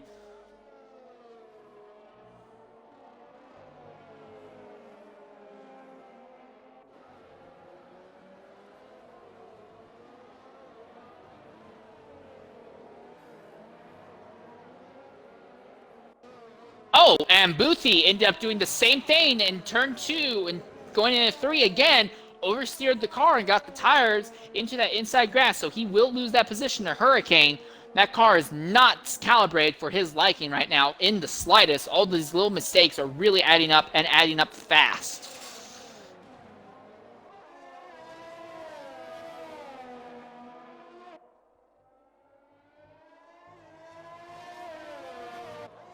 And Boothie also now has a time penalty for track violation warnings. The day just keeps getting worse and worse for him, as CJ Allen in the Alfa Romeo has caught the Scuderia Ferrari that Mr. Shmi is driving. And I would imagine that it's around this point of the race where the medium tire compounds are starting to fall off and the hards are really starting to come in now. Yeah, we've got a few more drivers in the pits. Lowe came in, Dedgar came in, Anderson came in, and Ledger came in as well. So Liam's going to have a bit of an advantage here. He'll keep second place as it stands. But I would imagine there's going to be like some sort of pit stop race between Beard Boost and Liam. Because they'll be hitting the point where they need to change their tires as well. Everybody else behind them has more or less done the same thing. Dedgar is caught behind his teammate, Mr. Shmi, and Dedgar is on fresh, hard. Shmi is on well-worn mediums. Interestingly, Beard Boost decides to stay out, and Liam is the one that comes in. Well, there was about 5 seconds between the two of them. Beard Boost may figure that would be fine to sacrifice a few seconds by pressing these tires too long if it means that he can jump onto hards and guarantee that he will be not worried about his tires at all for the end of the race. Oh, and Dedgar and Shmi make all the slightest of contact. It wasn't enough to damage the car, but Dedgar made just the slightest contact with Mr. Shmi. And Shmi is in the pits now. And Pingu has destroyed the front end of that car. The wing has come off the front of Pingu's car. The bad day just keeps getting worse for him. Safety car is out. Safety car's out. Golden opportunity for Beard Boost to come in. And the nose of that car completely ruined.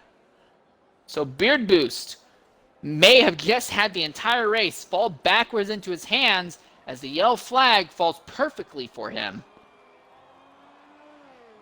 Liam gets caught on pit road, or just getting off of pit road, when that yellow happened.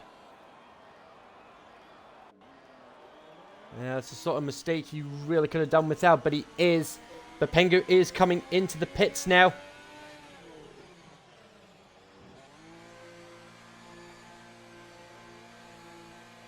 Credit where credit's due, Pingu has gone ahead and stuck with it through this race, despite the fact that he's been involved in multiple incidents now. So really trying to make something happen. And the race leader, Beard Boost, is in the pits. He's out of the pits now, and he will easily maintain the top spot. Safety car is currently positioned on the exit of turn 3.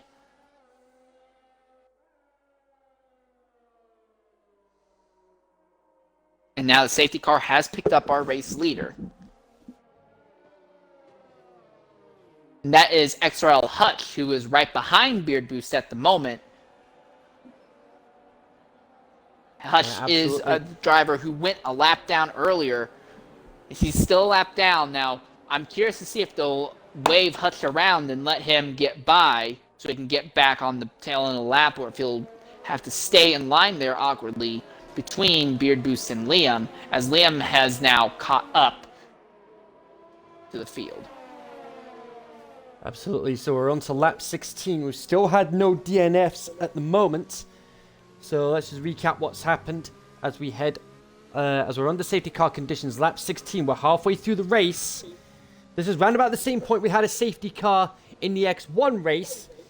We've got Beard Boost leading, Liam second, Ledger third, Anderson fourth, Dedgar fifth, Remixo sixth, Asmo seventh, Low eighth, John ninth, and Mr. Shmee rounding up the top 10. One thing that's got to be really, really frustrating for Jailbend, who is currently 18th on the track. He jumped in and put on soft tire compounds, but it's going to take him almost another full lap of pushing it just to catch up to the back of the field. Those softs are going to have a good amount of age on them by the time they finally do get to go green again. That's going to be really, really frustrating and upsetting whatever strategy that team had. Yeah, absolutely. It's going to be interesting to see how he does. He's going to need to... It's going to be a case of swallowing his pride and, oh, hang on, what's happened here? What's happened here? What on earth? Something's happened to Rim. And I believe one of the Alfa Romeos. What? Yeah, something's not adding up here. I think it's a case that Anderson, a 5-second penalty for ignoring yellow flags. But that would make sense because they're all stuck right on top of each other. It seems like the leader, Beard Boost, and the lap down car of Hutch suddenly got packed on top of each other for whatever reason. Yeah, I think what's happened is, and Hutch has a 5-second penalty for ignoring yellow flags. But what's happened is Hutch is unlapping himself. Essentially, he is technically allowed to do so under safety car conditions. He is allowed to unlap himself. And I would imagine Pengu would want to try and do the same thing, but he's a lap behind. He's 2 laps down, and he's a lap behind. And he's stuck in the middle Hutch. of the field still, yeah. Yeah, that's not going to help his cause either.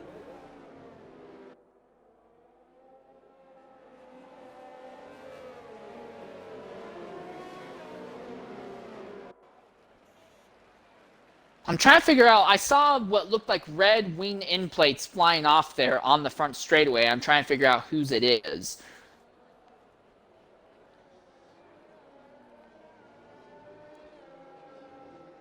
So I can only assume it would be one of the Ferraris, or maybe one of the Alphas. Or maybe an Alphas, yeah. That was my thoughts also. But they all look relatively healthy. Even Pengu's car still looks relatively healthy, but I know I saw something red fly off. Alright, well, I'm not going to worry too much about it if it's... But we are going to go another lap under... CJ Allen with a 5-second penalty for ignoring yellow flags as well. Pengu has now gone ahead and jumped into the pit lane, and he is being joined on there with... Who is that? Who else is that on the pits with him? That is Rim. So Rim has also gone ahead, and looks like they're going to be serving a drive-through penalty here. And they are also repairing the front wing. So maybe it was a pink in play I saw off of Rim's car, but Rim's going to fall all the way back to 18th with that.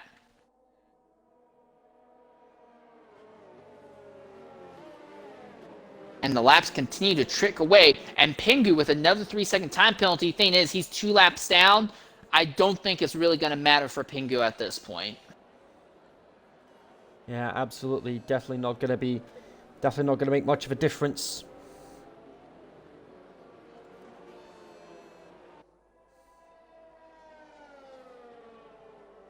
So right now, Rim is racing to try and catch up to the back of the field, and then Hush is a little bit behind him. And the thing is, so much of the circuit is relatively slow corners, and it's not a it's larger than Zandvoort and Monaco, obviously, but it's not a massive circuit. You will normally have to spend a lot of time under safety car to get back under normal conditions. But safety car will be in this lap. We will go green here on lap 19. Regretfully for Hush, it looks like he is not going to have enough time to catch Rim and fight with the back of the field. But outside of that, it looks like everything's pretty close to normal. The real disappointing part, Pingu, they're stuck at the back of the field, still 2 laps down. Absolute rough day for him. Yeah, absolutely. Yeah, but we're about to get underway very soon. It's going to be so we've got about 15 laps to go now. Once we get underway, we'll see who manages to make the most of the restart. And Beard Boost drops the hammer already. He wants to build as big a lead as possible on the restart. And here we are. Oh, and that was Alan. Not Alan. That was a massive incident back there. Wise Uter's involved. Pelly's involved. The 3-car incident there when they went and took the green flag coming out. They're still kicking debris around, and that's Wise Uter who has completely lost the front wing of that car altogether. There's no front wing on that car. He put the power down, slid around right in front of the field, and got nailed in the front. It's absolutely ruined him. Liam has been disqualified from the session, apparently, as he has gone off the circuit back there. Yeah, he was trying to reverse back onto the track, but that's it. Liam's out of the race. And we are under a yellow flag under Sector 1, a 3-car incident when they came to the green flag, coupled with Liam suddenly going off circuit and getting disqualified for trying to reverse back onto the circuit. Yeah, I did see a whole front wing just tumbling down the track completely, but my word, that is going to be a massive boost to Beard Boost's championship chances.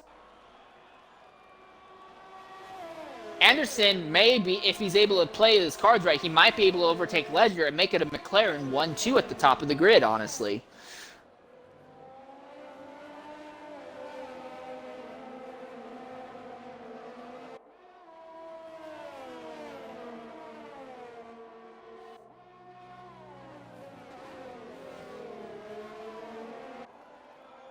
Meanwhile, a little bit farther back in the field, CJ Allen and Mr. Shmee having their own little spat for 8th and 9th, and they're gradually catching Jabus John there, who's in 7th position.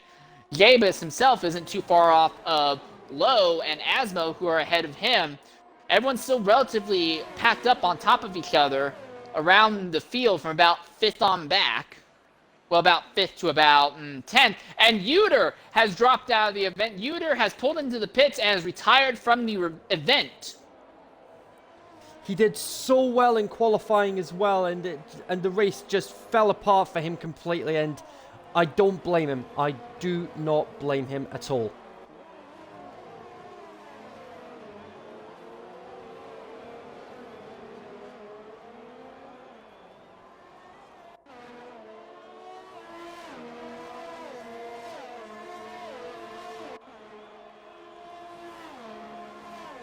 XRL Anderson, 119.722. That is the fastest in-race lap we've seen thus far. So he is starting to run down Ledger.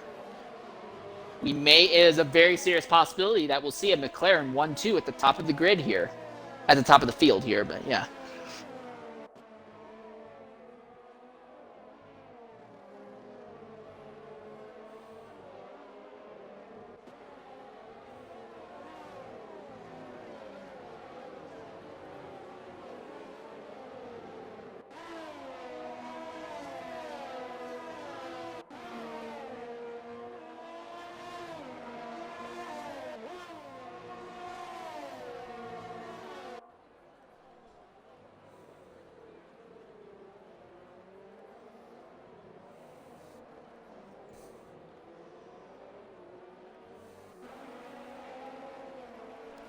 So we've got just over a third of the race to go now.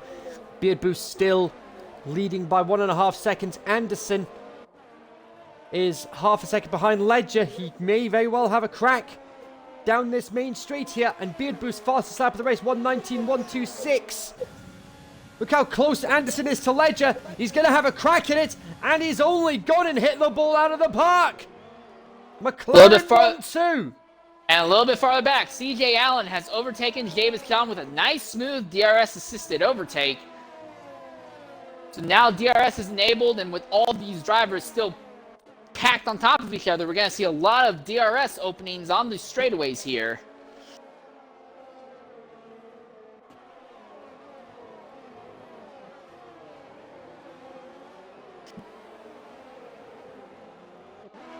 Dedger with a 3-second time penalty.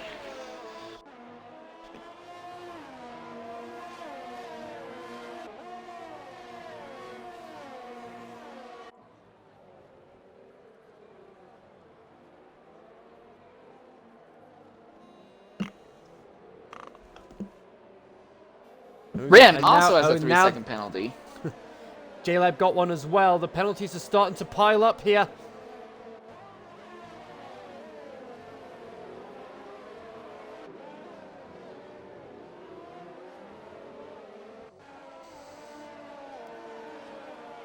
And Anderson, 118.8.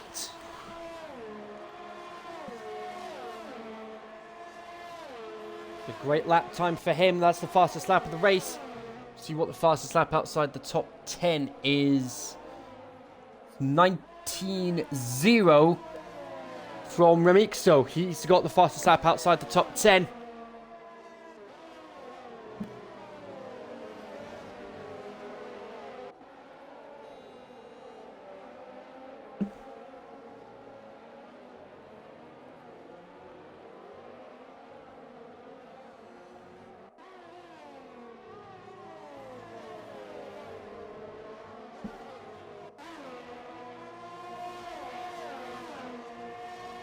Boothie has found himself trapped in 12th position right now between Hurricane and Remisco, as Gabin has fallen off and allowed Joe Pelli to overtake 14th position from him.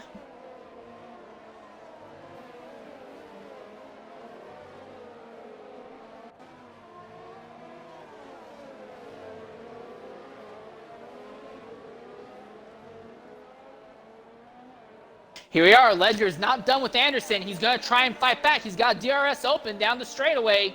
So the fight for second is continuing, and that's also continuing to let Beard Boost just calmly walk away. Ledger on the outside in the Haas. They're going to be side by side through turn one, and he will plant the Haas back in front of the McLaren for the second position for now. James John, another 3-second time penalty. Ledger back into second place. He'll be determined to try and keep Anderson behind him. And while these two are battling amongst themselves for second place, Beard Boost is just continuing to build his lead.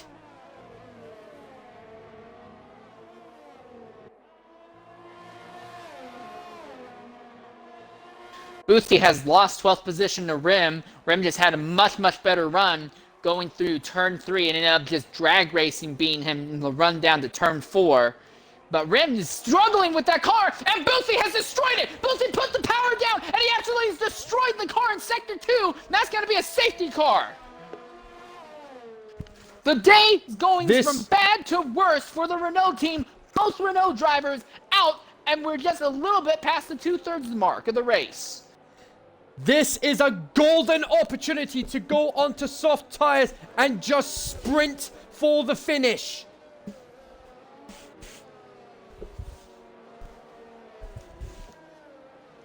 But who, though? Who would go ahead and decide to make that? Because if you go ahead and jump into the pits to change tire compounds, but no one else does, you're going to be in a very, very difficult world. You're going to be on good tires, but you'd be in the back of the field. We have our answers now. James John's one of the guys who decided to come in. ES Fiends decided to come in. And Ryan Hurricane's come in. Rim has come in. Joe Pelli has come in. A bunch of drivers jumping onto soft tire compounds now. Interestingly, Dedgar and Anderson electing to play safe and go for the mediums. It's going to take a long time for the entire field to stack back up. I imagine we'll go green on lap 28. There will be about 6 laps, I imagine, of green flag racing. Maybe 7 if they're really fast, but I imagine it's going to be 6 laps. We saw earlier one of the Ferraris with Dedger go ahead and push Boothie when Boothie was running with softs, and those softs gave up after 8 laps, about 7.5 laps. So I understand the appeal of choosing the safe strategy, but I think running the softs may have been the better idea. The interesting part is going to be what will happen between Hutch and Dedger, because Hutch is on 9-lap-old hard tires, and those tires aren't getting any younger. Yeah, absolutely. Yeah, the top 4 haven't actually come into the pits.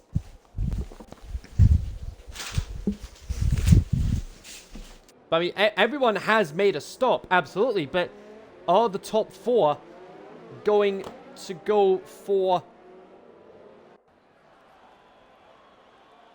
fresh tires? No, they're not. They are going to stay out.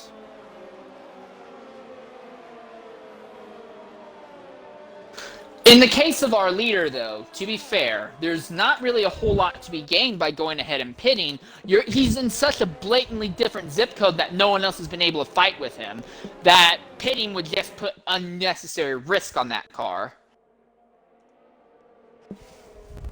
Yeah, definitely. But nevertheless, we've got everyone pretty much bunched up now. Pengu's still in the middle of the pack because he's been lapped. So I was wrong. It looks like assuming we're going to go green at the end of this lap, we'll have 7 laps of green flag racing. Assume we're going green this lap.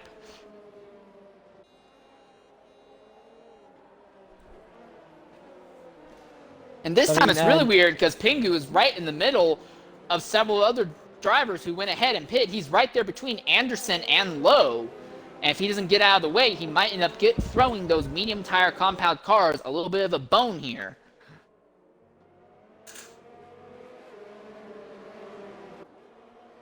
Yeah, now this is interesting to point out. Shannon actually pointed it out that Hutch was stone dead last. He is now in 4th place.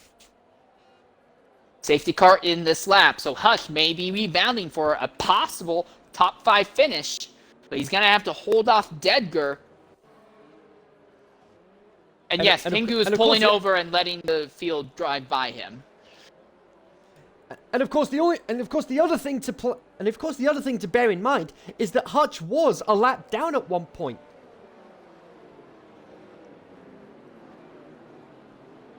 A tale of extremes when it comes to fortune today. But they're going to come down to the green flag. Hopefully, we don't have an instant as they're getting up to speed through that final corner here. So here we go. We're going to be on lap 27. It will be 7 laps of racing. It's going to be a sprint to the finish. Here we go.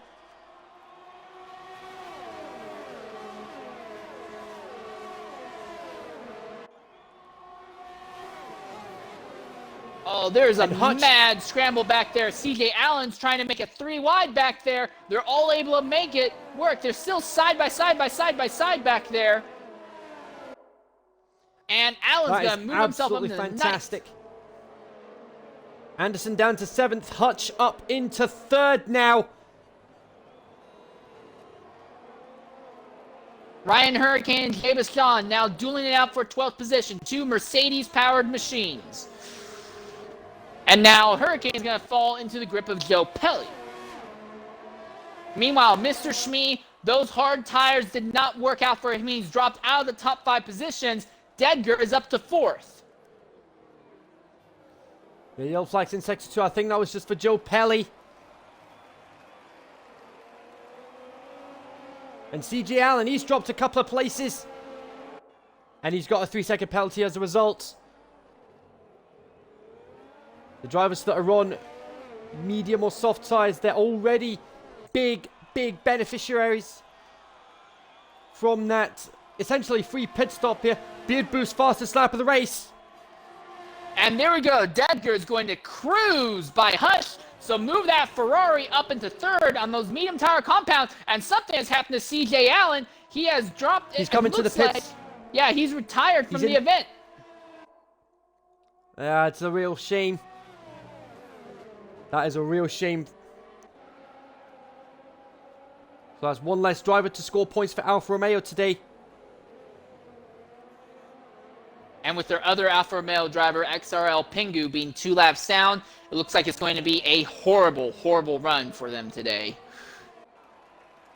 I'm going to be honest, I'm a little bit impressed by XRL Ledger. He's not let Beard Boost get too far away from him. That will probably change as we go on, but for now, it's relatively good as Fiend has gone and spun in Sector 2, almost gets hit by Pingu. Now, he's getting back on the circuit now, but ES Fiend not having a good day either. Made contact with his teammate, made strategies to try and get to Q1. It didn't work, and now he is 15th last of our lead lap cars. Yeah, Fiend had a spin heading onto the DRS straight, but the back straight of the DRS, but the DRS back straight, but luckily managed to avoid any damage. Dedgar manages to get the fastest lap of the race, taking it away from Beard Boost. DRS is now enabled, and look at this train that's behind Hutch. He's got Hutch, Lowe, Anderson, Asmo, and then another train behind them. Shmi, Remixo, John, Hurricane, Jaleb, Zola, and Pelly. And ES Fiend has a penalty for speeding the pit lane. Rim is really making use of those soft tires, and Shmi on those 13-lap-old hards, he is probably regretting his decision to not come in and pit right now. I think those that didn't, I think the top 4 that didn't pit prior to the during that safety car are definitely going to be sweating bullets right now, because you've got Lowe, who is right on the back of Hutch for 4th place.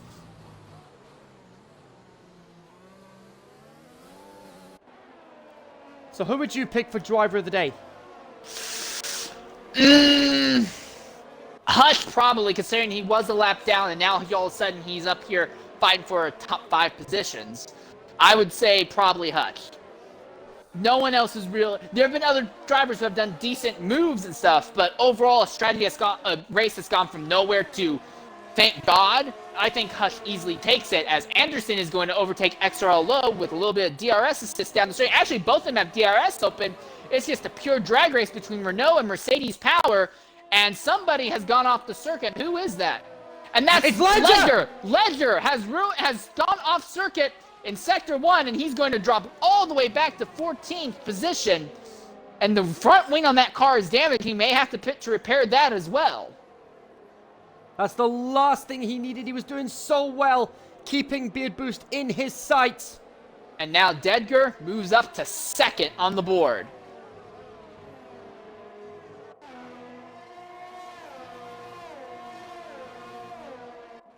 Three laps to go now. Can Beard Boost maintain the lead?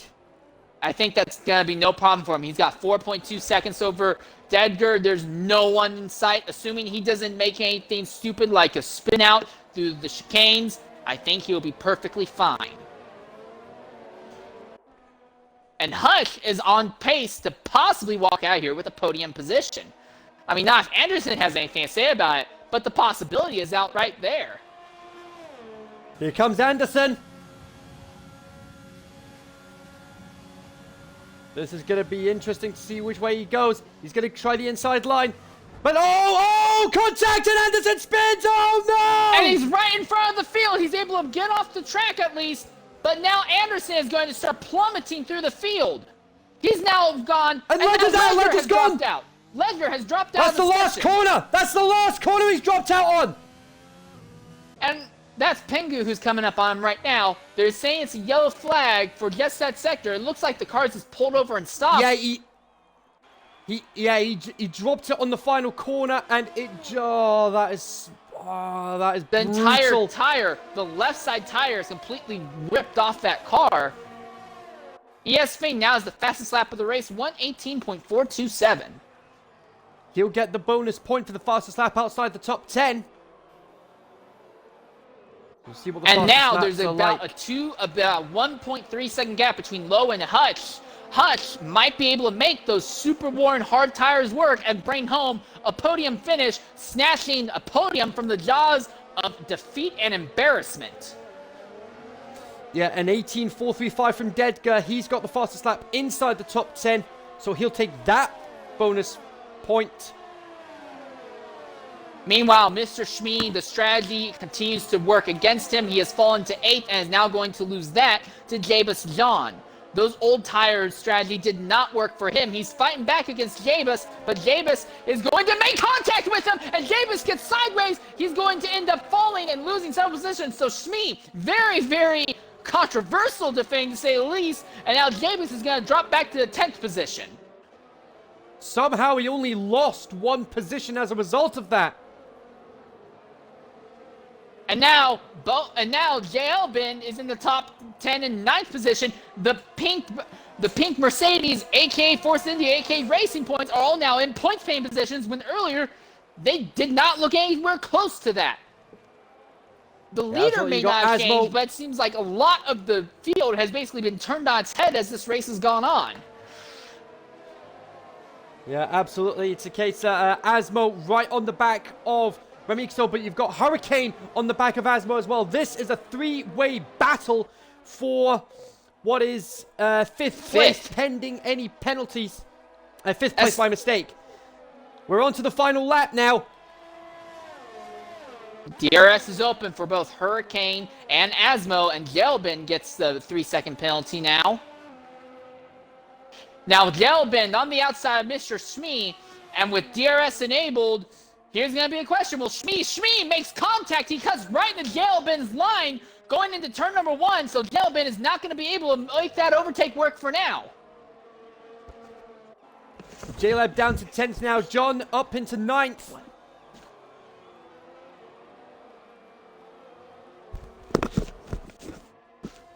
We got Low trying to work out how he's going to get past Hutch for that last podium position. But yeah, I'd have to agree with you for driver of the day. I'd have to agree definitely Hutch for driver of the day, given the circumstances that were dealt into his hands. Asmo and Rim! I'm not Asmo and Rim. Asmo and Hurricane have a little bit of a battle going on. Hurricane is going to be able to overtake Asmo at the end of that backstretch DRS zone. Last possible moment, and he made it stick. But here comes Beard Boost. 5 wins from 5. He equals Mansell. He equals Schumacher. He wins the Spanish Grand Prix. Dedgar, very nice second, and Hutch has to wipe his brow after all the work he's put on. Rim is going to get back by Low, and now everything gets turned topsy-turvy as drivers start passing the start-finish line, and the penalties are being added up. Hurricane is going to get credited with 3rd, and Hutch falls to 6th instead. So Hutch, who had 3rd, all the penalties are starting to get added up, and it looks like it's going to drop him all the way to 6th. My goodness me, absolutely phenomenal there. Hurricane, 3rd place. He was right at the back of the grid. He crashed out in Q1. Didn't even set a single lap. And what is the end result for him? He only gets onto the podium after the penalties have been applied. Nuts. And actually, I might actually have to change my. You know what? I'm changing my pick for driver of the day. Hurricane is my driver of the day. Didn't get to do a lap in qualifying, and end result, he's only on the podium. I think I'll have to agree with you. I have to agree with you there. Don't get me wrong. Do not get me wrong. Like both of the drivers we talked about definitely deserve driver of the day, but the fact that Hurricane didn't get any of those penalties post-race added to him, and basically did it by sheer pace and a little bit of luck and strategy, got to 3rd from 20th. If I had to vote, I think I would go him. But that's only with him getting the podium. If he didn't get the podium, if it was only like 4th or 5th, it probably would have still gone to Hutch, in my opinion. But anyway, very, very crazy event here. Beard Boost, 5 wins straight. Dedgar in the Ferrari brings it home 2nd, with Ryan Hurricane, after all post-race penalties get applied, gets 3rd. We're going to go ahead and try and talk with Beard Boost here and see what he has to say about that race. And I'll go through the rest of the order. We've got Asmo 4th, Low 5th, Hutch 6th. very unlucky with those penalties at the end. Remixo 7th, Shmi 8th, Joe 9th, John rounding up the top 10. Then you got Jaleb, Anderson, Zola, Fiend, Pengu, and Ledger officially classified as 16th. And your non-finishers, Alan, Boothie, Wizuda, and Liam. All right, and in the booth here we have with us Beard Boost. Beard Boost, go ahead, include your audio. Congratulations, 5 straight wins in a row, and your biggest rivals, the Renault guys, didn't even finish the race. What do you have to say about this? Thank you very much. I can't comment on what happened to the other people. I didn't see, unfortunately. I know there's a lot of instances behind us with my teammate. Potentially a 1-2 there today, but he got punted into, and we'll see what the stewards say about that. Alright, well, one thing's for certain, 5 straight victories in a row. Do you think you can make it 6 in 2 weeks at Monaco? Absolutely not.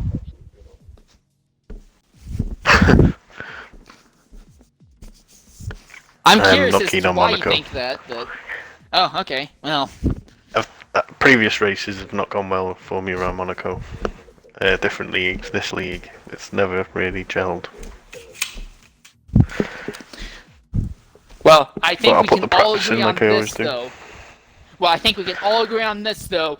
5 races, even if you end up dropping out at the first corner on the first lap at Monaco, you have a borderline insurmountable points lead built up. And even if you have 1 or 2 bad races, you might still be able to lock up the championship several races before the season ends.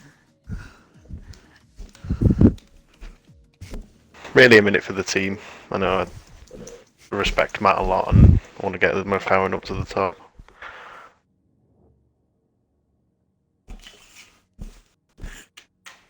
Well, that's it for me. I don't really have anything else to say. Kinsey, you got anything else for our race winner today?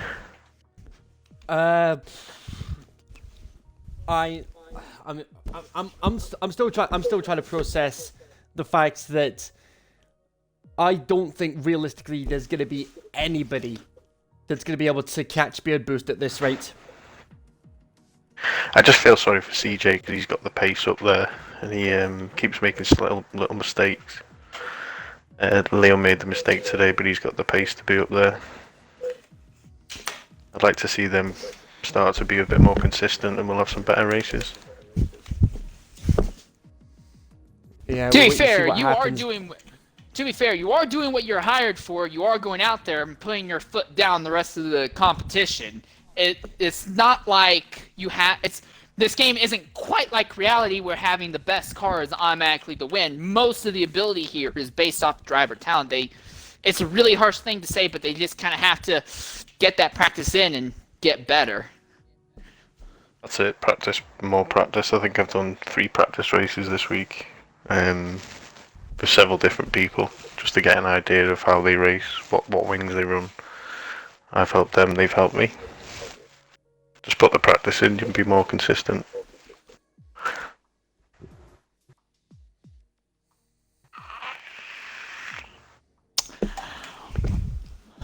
Well, here it is.